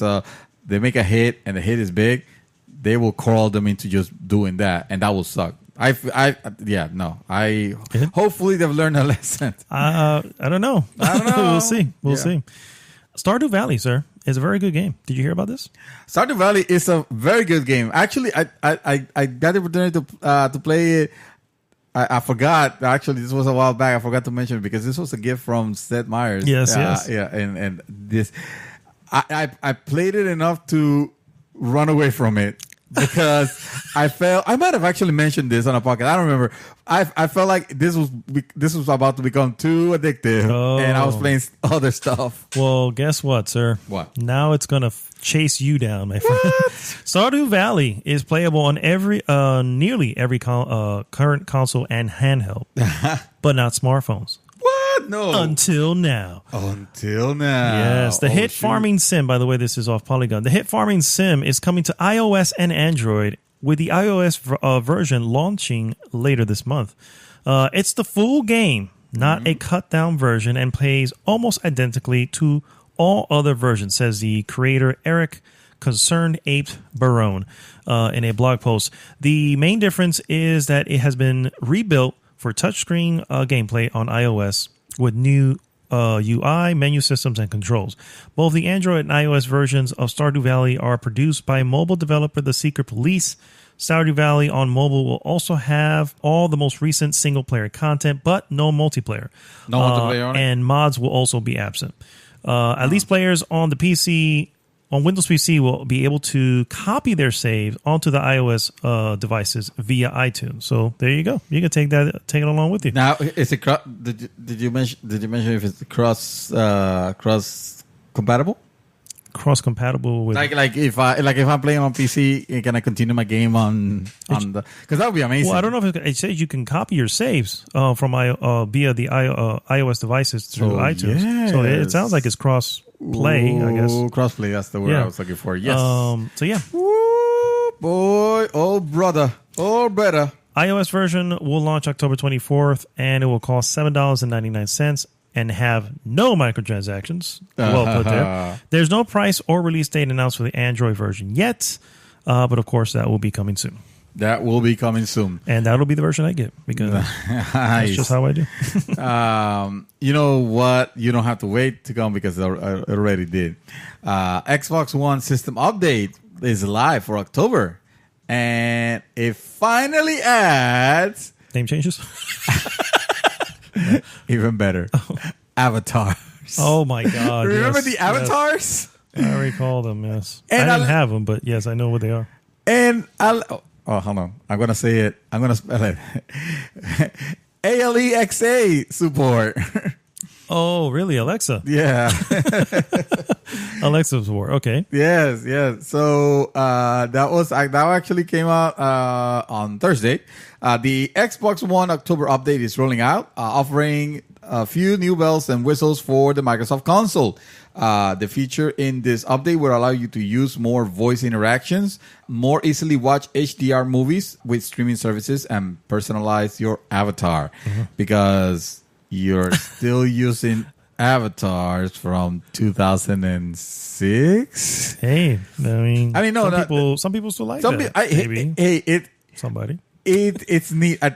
They stuck with the idea of making this as approachable as possible. Like, hey, we need something the kids will like and try to get their parents to buy. But honestly, where do you see avatars being used? I don't think there's any games that support avatar. I could be wrong on this. I'm not an Xbox player right this moment. The Xbox skill feature will let you interact with your Xbox using AlexXA or Cortana devices with a greater degree of precision than the previous Kinect voice commands. Oh my God, the Kinect! Remember the Kinect voice commands? As an example, Microsoft say you can tell AlexXA to launch Forza Horizon 4, and in response, the Xbox will start up, sign you in, and launch the game, all without additional commands needed. We're gonna test that right now. Alexa, launch Forza Horizon 4. I'm not sure. And this Alexa is actually a Sony fan. Okay. Well, then this is that's my why kind of Alexa. You noticed certain disdain on her voice when she was like, I'm not sure. You noticed that. Anyway, to promote the new functionality, Amazon will be offering a bundle that includes Amazon Echo Dot with the new Xbox One S and Xbox One X purchases. The deal is coming soon, but supplies will be limited. So there you go, the Alexa bundle. Wow. The Xbox. Alexbox. There you go. That's the name. That's the new name for Cortana. Oh, by the way, the update also adds Dolby Vision HDR streaming across supported televisions. For now, it only supports Netflix only, but Dolby Vision will expand to more apps in the coming months. You can enable it through the settings menu, and also finally the narrator has added Spanish, Portuguese, Polish, Swedish, Dutch, and Australian English. Why Australian English? Just because of the accent? The accent, yeah. Oh, okay, gotcha. All right. All right. I don't have any more gaming news, but I do have this last piece I want to bring up that, I don't know, I found it fascinating, and I just want to share it with you guys. Fascinating. You like Batman, right? I like Spider-Man more now. Oh, okay. Well, you did like Batman. At some point, yeah. What about Batwoman? What? Batwoman. Batwoman's all right. Batwoman's all right. Yeah, she's cool people. Well, the CW has released a first look at Batwoman when she comes to the CW. Oh, God. Oh, Jesus. Yes. Oh, no. Oh, no. Let me tell you. I have lots of concerns here. Yes. Let me tell you what. that wow. Okay, I mean, so there's a picture there. Yeah, to be fair, this is a prop picture. That said, it literally looks like she's dressed for Halloween. Yeah, she looks like she's dressed. She looks like she's dressed like sexy Batman. Sexy Batman, which is exactly what I did not want of a Batwoman. Batwoman. Yeah. So they're not calling her Batgirl. It's Batwoman. It's Well, yeah, Batgirl and Batwoman are two different people. So. Two different people. Oh, yeah. Really? Okay. Yes. One is more politically correct. Yeah, pretty much. No. Well, if you see this one, yeah, I will disagree. Not because she's dressed slutty or anything like that, but of course she has what looks like a cool suit. You know, it doesn't look like a gadgety one, but it looks cool. It looks all right. I like the red on it, but they lost me with the loose red hair on the top. Yes. Well, that is canonical, believe it or not. Oh, geez. Well, then. In the picture leaked, this was leaked on Tuesday. Ruby Rose, which is the actress playing. Her name is Ruby? That's her. Yeah, her name is Ruby Rose. You know Ruby Rose? I think I do. Yeah, she was in John Wick 2. Oh, okay, yeah. Oh my God, she's playing. Okay, yeah. So she is wearing a black suit with a red bat symbol of Kate Kane's. This is where that's the name of the character, Kate Kane's Batwoman uniform, topped with the red mane of hair. Canonically, the hair is a wig that easily tears away. The better for surprising crooks who try to grab it, and also for concealing her real identity. Oh, really? Oh, okay. Yes. There you go. Yeah. Okay, so it's part of the suit. Correct. It's not her hair, yes. Because if she runs around with that hair in real life, it's like, really? Yeah, it's like, I don't recognize you with your hair. Exactly. Don't like that. Kate Kane is actually a character that debuted back in 2006, DC's 52 series. And I don't know. We'll see. She's basically going to come off on a crossover with one of the DC shows that are already on CW, and then star her own show. I don't know, man. I don't know. Tell you what, I don't know. And this is not this. I'm not even blaming WB for this one. I'm blaming comics on this one. Why is it that they feel the need to fill out a gender specific character for a character that we know? For example, there's a Batman, there's a Superman, so obviously we have to make Supergirl. There is if you really think about it. Maybe I would agree with you there. I know where you're going with it. I would agree with you there with the with Superman and Batgirl, because those are old characters. This is a different time when it came out. However, 2006 is not that long ago. Exactly. Exactly. And granted, it's basically to take advantage of the name, you know, you hear this is Batman. She's got to be related to him, but a woman, right? You know. It's but does that mean is this in a universe where Batman just doesn't exist? No. I'll be cool with that. No, I believe they all exist. So they all exist. Yeah. So it's like, hey, we already have a hero, Batman. Yeah, I have powers. What could I be? Let me just be Batwoman. That's even Batman needs to take a day off. So, when he's taking a day off, somebody else fills the position. Well, yeah. It's usually Robin. Exactly. Whatever happened to Robin? Maybe he's in school. There's always something else you got to do. Do we have Spider Lady? Oh, I guess we do have Spider Kate or Spider Bridget, Spider Gwen. There you go, Spider Bridget. so I guess we have. There you go. It happens all the time. Do we have Iron Maiden? We do have Iron Maiden. We need to have some Iron Maiden. We should have Iron Maiden. Yes, I think Symphony of Destruction in this bitch. Let's see. I got nothing else for the record. All right, I'll give you some Symphony of Destruction here. Doom co-creator John Carmack ends legal fights with Cinemax. So if you guys remember Doom, the co-creator of Doom, John Carmack, and super mega nerd genius. Yes. He was part of id Software. Then they parted ways. Then he got accused of allegedly stealing some knowledge of technology to develop the Oculus, which is the project that he was heading, or he still is. Anyway, the thing is, the parent company of id Software, Cinemax, they basically sue John Carmack. So the messy legal battle between id Software co-founder and Oculus CTO John Carmack and Cinemax, it's over.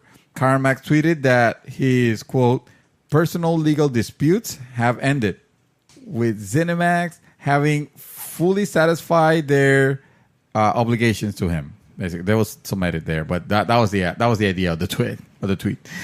Consequently, the pair have dropped their lawsuits and countersuits between each other, all through the courtroom drama between Oculus and Cinemax rages on. And then it goes into a little bit of an explanation that the saga began when publisher giant Cinemax bought id Software, where John Carmack was still at the company he had confounded. In 2012, however, Carmack met Palmer Luckey, who was working on an early version of the Oculus Rift VR headset. Later that year, Carmack would leave it in favor of becoming the CTO at Oculus to help further development of the technology. A big drama and a big ordeal because it almost felt like, man, he lived it, and now they are suing him back. Maybe not it, but the parent company, it is. And it was actually kind of ugly. So from what I'm reading here, it looks like they might have actually just satisfied, whatever settlement they came to agree. But evidently that doesn't really mean that Cinemax and Oculus have dropped their suit. Maybe? Yeah, they could still be working about they it. could still, Everything includes Carmack is most likely. But Carmack is like, F this shit, I'm out. I'm good. Well, I'm done here. Good. I almost had a piece of news that I was getting excited about, but then I just saw the counter to it just like a few minutes ago, and it was like there were reports that Diablo 3 was reportedly was going to get crossplay, but then Blizzard have actually addressed that rumor, and they're saying, while the idea of bringing our players together across platforms, while we love the idea of bringing our players together across platforms, we do not have any plans to implement cross-platform gameplay for Diablo at this time. See, this is how you know when there is a definite no and a possible yes. A possible yes will be Blizzard doesn't comment on rumors or speculations. Yes.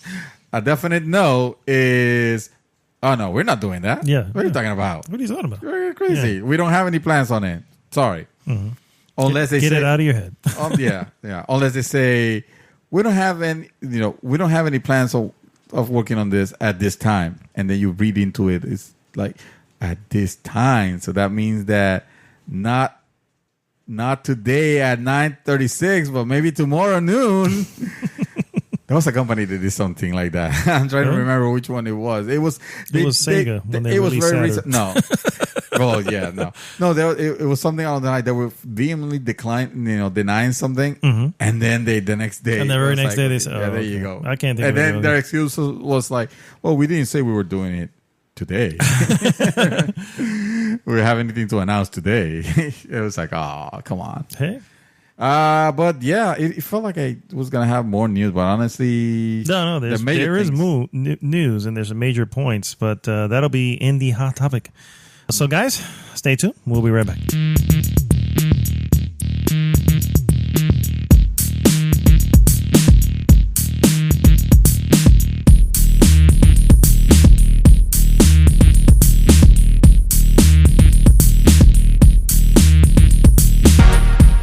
Give me a break. Give me a break. Break me off a piece of that Kit Kat bar. Hey! I don't know why. We're not sponsored by them. We're definitely not. You know what? I think Kick shit. Don't buy that because they haven't paid us anything. it actually is kind of shit. I'm not gonna lie. Actually, I like them. I like the big, the big ones. The big ones. No, Yeah. no. It's too much cookie to chocolate. I like. That's fine. I like that. No, what is wrong with you? The chocolate is the reason why. This is madness. I can't even believe you said that. I like it, the thick one. Oh wow. Oh wow. Guys, it is time for our hot topic of the week. Hot topic of the week. Hot topic of the week. Topic of the week. Beavis It's done. returns, people. Watching the dog. Bring it up. Our hot topic, guys, is all about game streaming, guys. We need to talk about it. Let's talk about game streaming. So, first off, before we dive into this particular topic, I do want to bring up a news item that obviously I saved for this particular segment, and that is Microsoft has announced a cloud streaming service that they are going to be launching called Project xCloud, or maybe just xCloud now. I'm not sure. There's I think that's just the code name. The code name, yeah. Which it's kind of disappointing because they usually have decent code names like Durango and Xenon, and they have Scarlet now. Yeah, and now they're calling it Project. I mean, what was Project Natal? Oh, that was kind of Yeah, awful. all right then. So hopefully does Project Natal became. Let's hope that this doesn't follow Connect's footsteps. Xbox games are heading up to the cloud and down to a myriad of devices. By the way, this is off Polygon one more time. Microsoft on Monday of this week announced Project xCloud, which it refers to a global game streaming technology that will allow users to play their console and Windows PC games on mobile devices and more. With xCloud, Microsoft aims to provide a similar play experience on mobile devices as they get on Xbox One systems and PC. The biggest hurdle, of course, is it is typical that game streaming is to minimize lagging. Latency is a big issue, especially in the United States. Definitely. As the company continues to work on that, Microsoft said that it has come up with a way to translate Xbox controls to mobile. We are testing this is off their blog post. We are testing Project xCloud today. The test runs on devices, mobiles, and tablets paired with a Xbox wireless controller through Bluetooth. And it is playable through using touch input as well. The immersive nature of console and PC games often requires controls that are mapped to multiple keys, buttons, sticks, and triggers. We are developing a new game-specific touch input overlay that provides maximum response in a minimal footprint for players who choose to play without a controller. However, you can still play with a controller, which to me would be the smart way to go. Yeah. Currently, xCloud supports 4G and 5G cellular networks, and using Microsoft Azure, which is the company's cloud computing service, as part of the stabilization process. xCloud will enter the public beta in 2019 with no specific release timing announced. What do you get from all that? The future is here. There was once the president of Ubisoft, I believe it was the person that he told us, although I took it more like a warning, but he was telling us about the streaming future. You know, the future of consoles being just cheap to make streaming boxes, and then you get your games from the cloud, which I immediately went, no, this actually sounds terrible, because I don't like the idea, like consoles and games in general. I like the idea of precision. That's why precision and of course the beauty that comes with like higher graphics and better AI, but whatever, that part is possible to achieve in the cloud, with the supercomputers. But it still leaves the issue of lag, which is unfortunately on our infrastructure here. I'm not too I'm not too confident about. Me either. I don't have a lot of confidence on it. That said, I have played streaming games to the point. Now, this have been kind of point to point, like within my own network. Mm-hmm. I have to say it is very doable. It is possible. Like years ago, there were streaming services. Yes, like on live, yeah. Like on live, yeah, which actually allowed you. And until recently, Sony has their the streaming service. They're now allowing you to download the games, but some of the games, some of the games, but you can stream other games, and they play well enough to where this technology seems like a viable alternative, especially on older devices, maybe, so that assures you backwards compatibility, or even assures you being able to play the current gen games that maybe your console of choice might not be designed to run, like a lot of games that are now coming, at least in Japan, for the Nintendo Switch, which I'm sure we're going to touch on that. So yeah, hearing this makes me interested. I'm still not convinced that this is going to be it'll be hard for me to accept a future where this is it. At least right now. Yeah. But I don't think I have to worry about that right now because it wouldn't be that drastic. It wouldn't change overnight. I would say it would go very similar to the way the music industry is right now. Yes. I think that's a good analogy. People have completely embraced, digital download for music. However, you can still get physical media music. It is still out there. Yes, it's in lower supply, and it goes quick. You know what I mean? If you have it. That said, it's still out there for those who want to get it. I've embraced music on digital music. Yeah.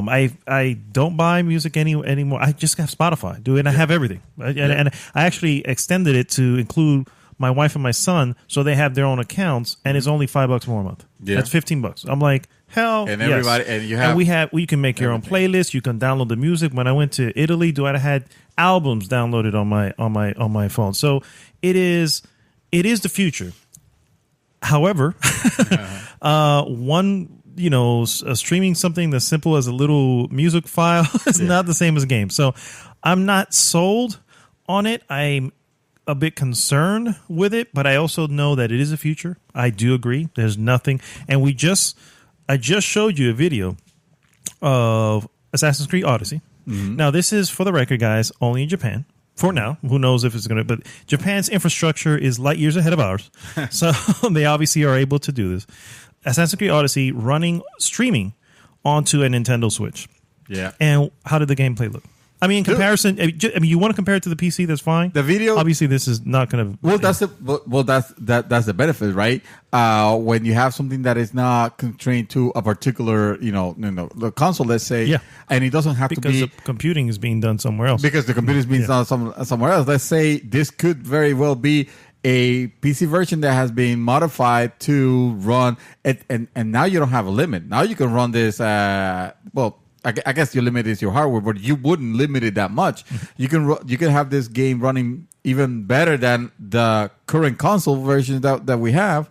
I don't know if this is really the case, but I'm talking about the possibility is there of running at 60 frames per second, streaming that out and looking beautifully on the Nintendo Switch, which is a small screen that doesn't really, at least right now, 720 is the most you're going to get out of that screen. Yeah. At least right now, it doesn't benefit from having a huge resolution. They'll do 1080p. They'll lower it because 1080p. I feel like it's more what they shoot. The standard. They shoot at. Yeah, the standard exactly. So in other words, you can have the visuals without having to worry about a lot of horsepower for it, and suddenly you have this server farm with blades and blades of PCs that can stream to this particular games to the users. Mm-hmm. That sounds fantastic. By the way, we forgot to mention. I don't know if we mentioned last podcast. There were some rumors about a Nintendo, and this was big, about a new Nintendo Switch. Oh yes. Actually, was that last podcast? It may have been this week too. But just in case, if you didn't it's hear a rumor anyway. It's a rumor. There's a Nintendo. There's possibly a revision of the Nintendo Switch coming next year. Next year. Okay, so, which will probably be the version I get. Yeah, which will probably be maybe exactly. And yeah. So, but anyway, the thing with streaming is that yes, I'm have because I played with that technology. As a matter of fact, there is a version of Assassin's Creed that Google is allowing you to play through the browser, through Google Chrome. Correct. Which it's like amazing to hear. I haven't tested that myself, but I would love to test that. What I've heard from people that tried it is that they're convinced. They say like, "Oh yes, this works." Google has figured it out. Yes. This works. And when you have companies like Google and Microsoft, which are hardware companies that they're devoted to this kind of stuff, it is very possible. It is. Sony operate on content delivery networks, so they don't have their own server farms, but they rent them out. And it doesn't, that doesn't mean that they couldn't even rent them out from Microsoft themselves, because Microsoft will be more than happy to provide the backbone for Sony. Yeah, exactly. At the end of the day, they're getting they're getting money, but that's not to say. I mean, they can also very well get it from Amazon, from their delivery from their service. I forgot what it's called. And Microsoft, of course, specializing on cloud services, and you have Google, which they're Google. They're the spirit of the internet. Yeah. If internet had a soul, it'll be Google. This is looking more and more unattainable, and you have to wonder, well, if they can figure this out. This is I won't play it here for anybody, but we're watching some video of it being played on Google, on streaming via Google. On a streaming you can almost see that and you'll post this. I will definitely post a link so everybody can see. You can see that it runs. It looks like it's running at the very least. At the very least, very solid 30 frames. If it's not the video itself that is doing that, but the capability is there. It's there. It's definitely there, and it's definitely it looks good. I don't know.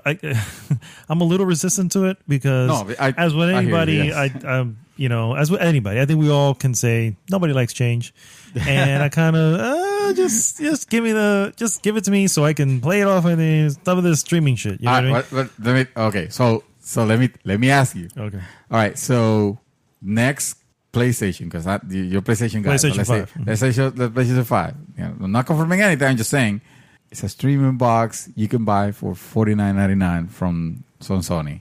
You can play games that will look better. It'll have the quality. The quality will be there. It'll look better than the current, the current stuff. Better than the current stuff? Yeah, better than the current stuff, because it's possible. Remember, it's going to be, and by that time, the technology will be there. And you don't have to worry about the horsepower. You don't have to worry about the heat that it's generating. It'll be a little box, just a tiny box that you put, a set-top box that you put on your TV, Sony branded, and you play the games from Sony. It'll probably have a subscription service for Netflix, a la Sony, something like that. How does that sound? I mean, $50. It does sound tempting, but I have to watching the videos. Cool, looks good. Yeah, I have to play it. Yeah, I have to feel it. I played for a little bit, but it wasn't a game that required it, and it was just one. I think it was like a sample game that they allow you to play on PlayStation Now, and it was good. It ran well. Now my PlayStation 4 is hardwired, so it's not we're running off Wi-Fi or anything like that, and plus I have a decent speed. I have to know that interruptions for me are an issue. I'm sure they are for you. Yeah. I don't want to be interrupted again. I especially don't want to be interrupted because the thing shuts off. Yeah. That said, for the record, quick sidebar on some of the stuff that I read, some people have noticed that it is new, and at some point, some of them, were thrown out of the game for Assassin's Creed Odyssey on Google. However, they loaded right back up. And it was right where they left off, so it wasn't like it's gone. Yeah, exactly. And you can just pick up. That's cool. While it's still while it's not that huge of a thing, it's still an interruption and all that. But it's not a big thing where you're suddenly thrown up. What a game to pick also for. It's like we're gonna give you this Ubisoft epic was the one who you said it. True. Yeah, he was. That's true. Something's French. I forgot his name, but the French guy from Ubisoft. He was in an interview and he said it. And he was just like, this is where the future is going. This is what we're all leading to. And that is where the world's going. Guillermo? Yves Guillermo? Yves Guillemot. Yes, Yves Guillemot. We could be butchering that, but I mean, we're Americans. We butcher everything. Americans. Yes. But no. Wow. So no. I see the potential. I have to try it, and I have to try it for a little bit. I really need to, and the worst part is it's one of those difficult things. Like, okay, you can try it at the store, but the store has a great whatever. It would be different to have it at home, right? Yeah. So that's where the concern comes in. Now at $50, that's not a huge buy-in to suddenly go. No, I guess I'll go with the other one. Also, I want to note here another news item that Sony did confirm that PlayStation 5 is in the works, as if we didn't already know this anyway. Oh yeah, that's another piece of news that we see. Yeah. I knew that we were missing like some big. Well, I wanted to save for this because it all kind of rolls in line because they literally went over this the day after Project X Cloud was announced. So was it meant to be the same time? Whatever. However, there was no mention of anything streaming. I don't want to say he said it. You know what? Let me bring up the articles. I don't want to misquote or anything like that. But he kind of went on the lines that it's. I don't want to say it's the same old thing, but we're not. We're kind of sticking to what we knew. You know what I mean? So who knows if they're going to jump on the streaming bandwagon? And let's be real. I cannot conceive a battle where Microsoft is just going to be next Xbox is going to be cloud only. No. And then Sony's going to be. Well, we are not going to do that. Yeah. Oh, no, I don't think Microsoft would do that. No. I don't think this is not the generation where it happens. I'm just saying that as technology gets better and better, it could become the pathways for all the data that will have to like travel to and from servers could become wide enough and not congested enough. Or who knows? It might be actually more congested because everything gets connected. But let's hope for a future where even when more devices are connected to the internet, the pipes are widened enough to where latency is not an issue. Because if latency is still an issue of streaming, then there are going to be some areas of gaming that will not be able to be streamed. Say, for example, the esports scene. Yeah. You can stream watching the esports scene, but the players themselves are not going to be playing on machines that are streaming from another place. At least there's no. They shouldn't. I mean, not in the. Well, I'm saying not in this decade. I would say probably because it is possible. I do believe.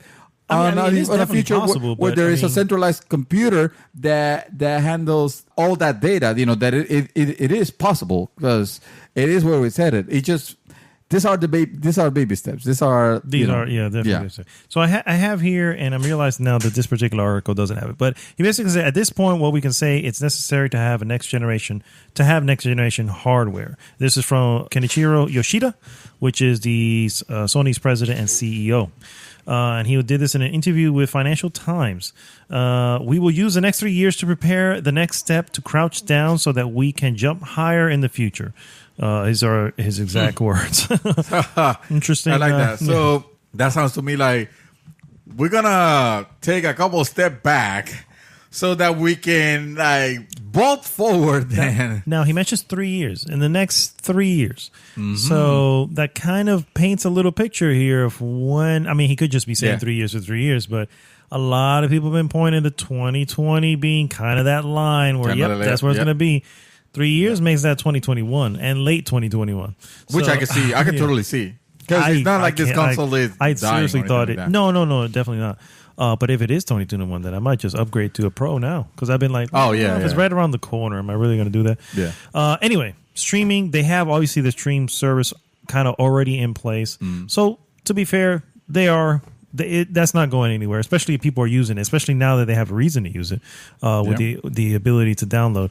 I just don't see it's definitely not happening probably in the next 5-6 years, but I can wide adoption. The services obviously we see that we're coming. I mean, we'll see them next year. They're coming. The wide adoption of it. The console is a streaming device. That's not happening by itself. Now, I'm not saying I feel like I should rephrase this because I do believe in this future for better or worse. But I like to think think a little bit on the optimistic side. I know that's very off character for me. That's not to say that Microsoft, let's say they have their next console, or you know what?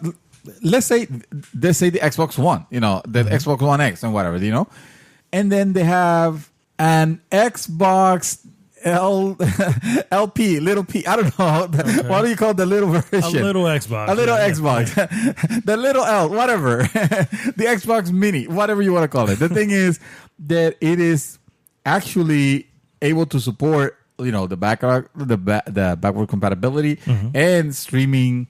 Most of the games. We don't really have to wait until the next generation, because why would we need to if they have the technology now? And same thing with Sony. And that's why little by little they start grooming the consumers into accepting. Yeah, you're gonna have your early adopters and all that stuff. Yeah, and you'll have people who follow right behind the early adopters, and little by little it makes its way, especially as the infrastructure gets better.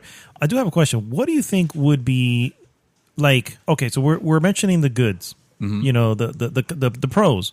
What would be some cons? What is it that we should worry about going into a digital streaming future? Well, it's hard to tell, because to me, I feel like the major concern right now, obviously, is the concern in everybody's mind is latency and lack of service. What I mean by that is your internet is down, for example.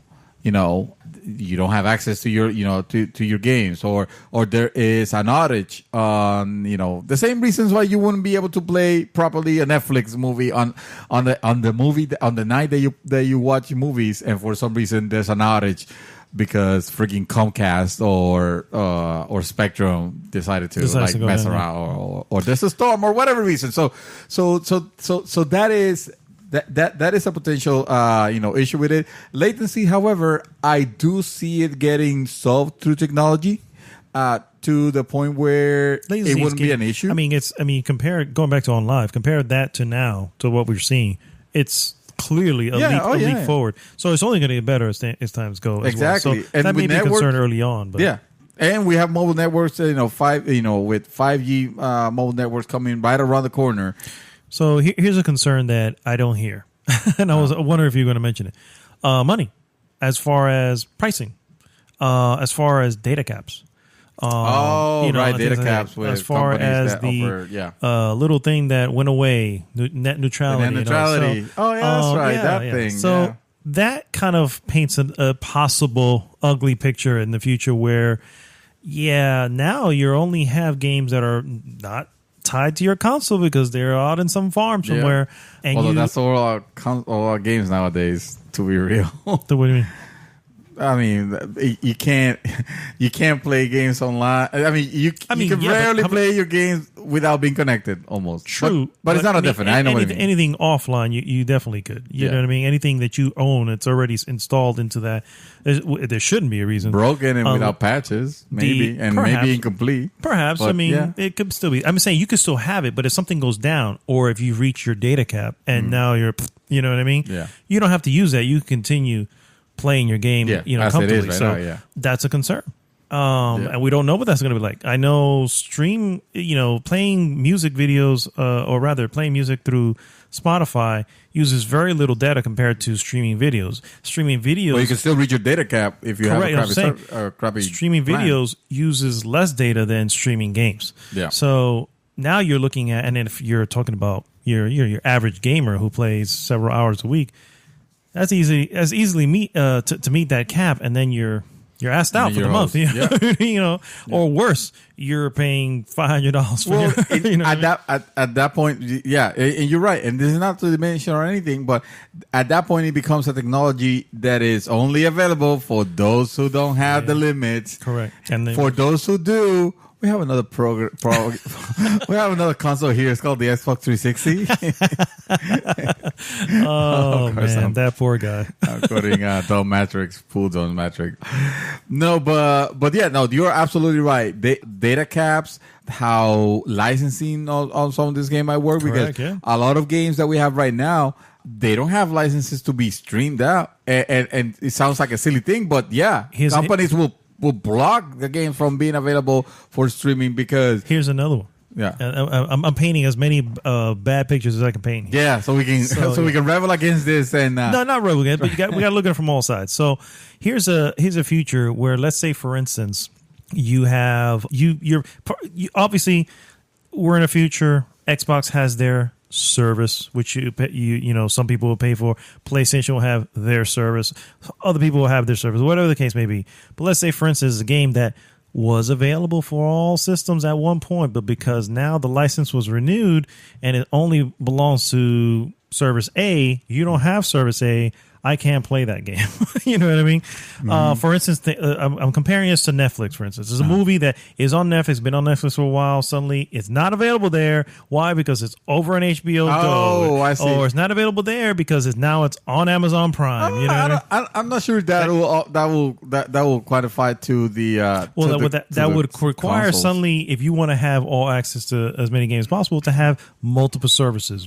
Very much like we have now. Like I have Hulu, I have Netflix, I have Amazon Prime. Oh, right. But then again, that's not different from, well, I have the games that I can only play on Nintendo, the games that I can only play on Sony, True. the games that I can play on But that's what I'm saying. I'm talking about third-party games. Non-exclusive? Something that was not exclusive ever, but because, the license ran out, now we have to whatever, and only Microsoft picked up the license, you know, for the next 3 years. It's only going to be available for there. You know, that type of scenario. For that to work, it can't use the when we say the Netflix, we don't mean it in the literal sense like, it should be exactly like Netflix, because in reality, in Netflix you don't own anything. No, on this type of services, you wouldn't own anything because of your subscription. Well, if we talk about a subscription, but if you are buying, say, access to a game, that game should be like, let's say, that game should be like if I bought a game on Steam and later on the developer decided not to continue, not to have it anymore, not to offer it anymore.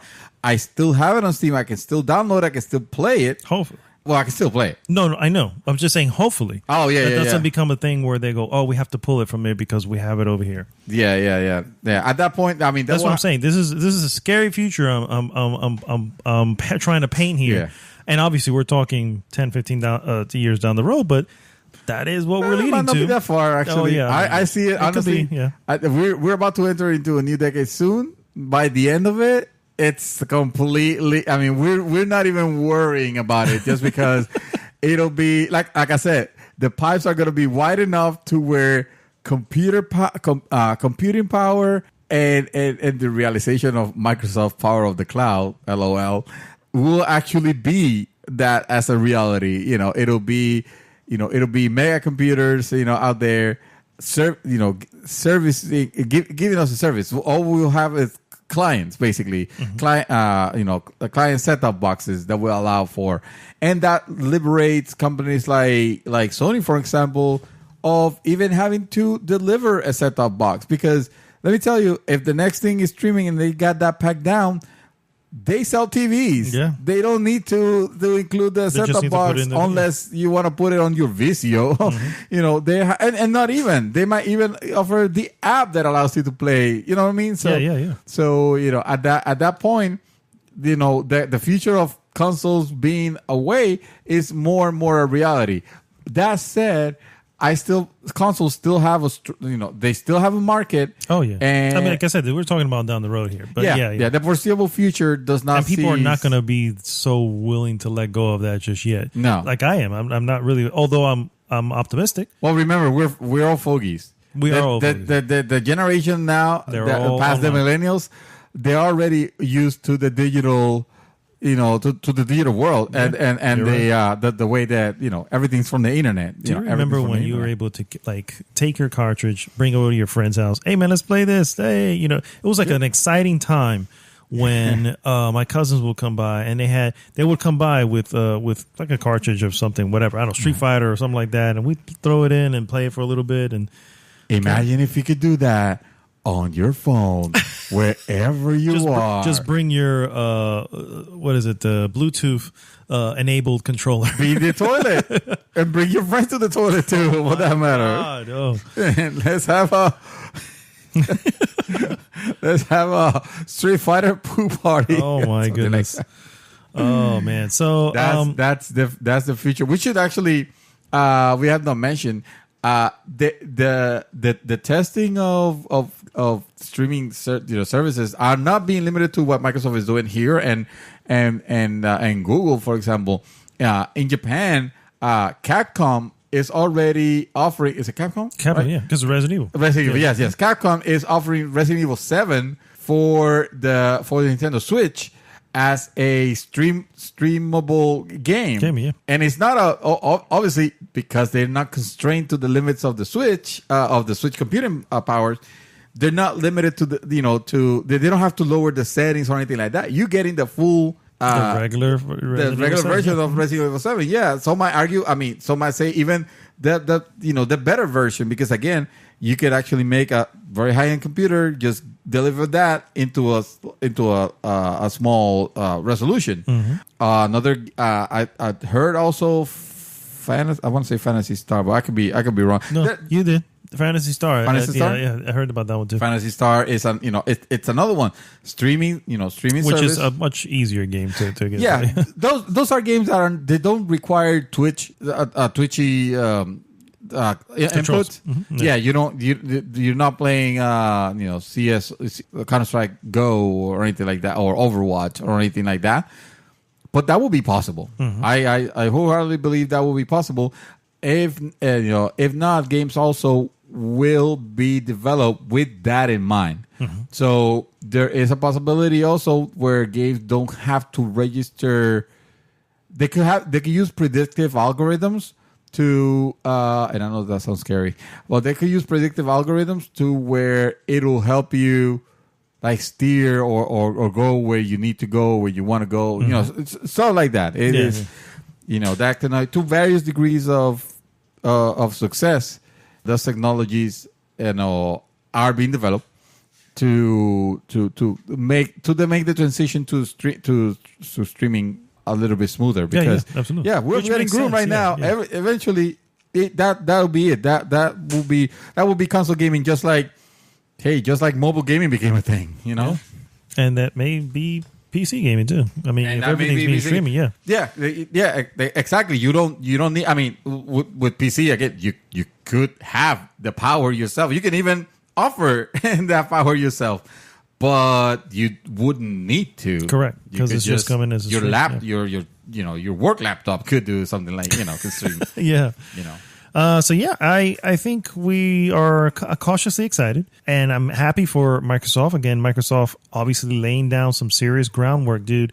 I look forward to this next generation, and I also look forward to Microsoft not quickly losing the battle at the beginning. There's that some old saying where you have the soldier who's ready at the front line, and they start to charge, and he trips, and then he gets trampled by everybody around him.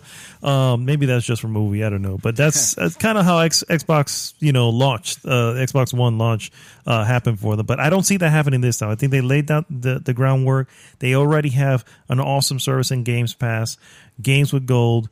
They have. Obviously, they're planning the future for having this streaming service happen. And they've got first-party studios again, new first-party studios to enter. Dude, this is going to be a great next generation. And I just hope Sony doesn't fucking blow a screw the pooch at the beginning. Because if you're waiting for streaming services, I will argue that we will see that sooner. Then I almost see. Yeah, I mean, it's already happening now. Yeah, so I almost see Microsoft. Honestly, the more I think about it, the more I convince myself. I almost see an Xbox, a small Xbox device, an Xbox branded device that is solely streaming. I can see it between now and the next generation. Possibly, yeah, it's possible. Yeah, it's possible. I mean, it's cheap. Yeah. Right? I mean, that's what it comes down to. Yeah, and Microsoft is a hardware company also. Here's the deal. They make the money on the software. You know what I mean? And so all you have to do is pay for the software, and they sold you a $50 box. Yeah, exactly. Makes sense. Make a software out of, I don't know, who knows. It's there. Man. It is. It's there for the taking, yeah. And it's pretty crazy. All right, guys. Well, that brings us to the end of an awesome episode 129, the real 129. Thanks so much for tuning in. As always, please go to goodgame.tech and join the conversation there. Also, please like, subscribe, and share the podcast. If you're listening to this on iTunes, please leave us a good review, please. This is Arnaldo, a.k.a. Mad Dog, signing off for this week. Mr. Santos. Assassin's Creed Odyssey. possibly my game of the year. I'm out. It's the shiznit. All right, guys. So we'll see you next week. GG!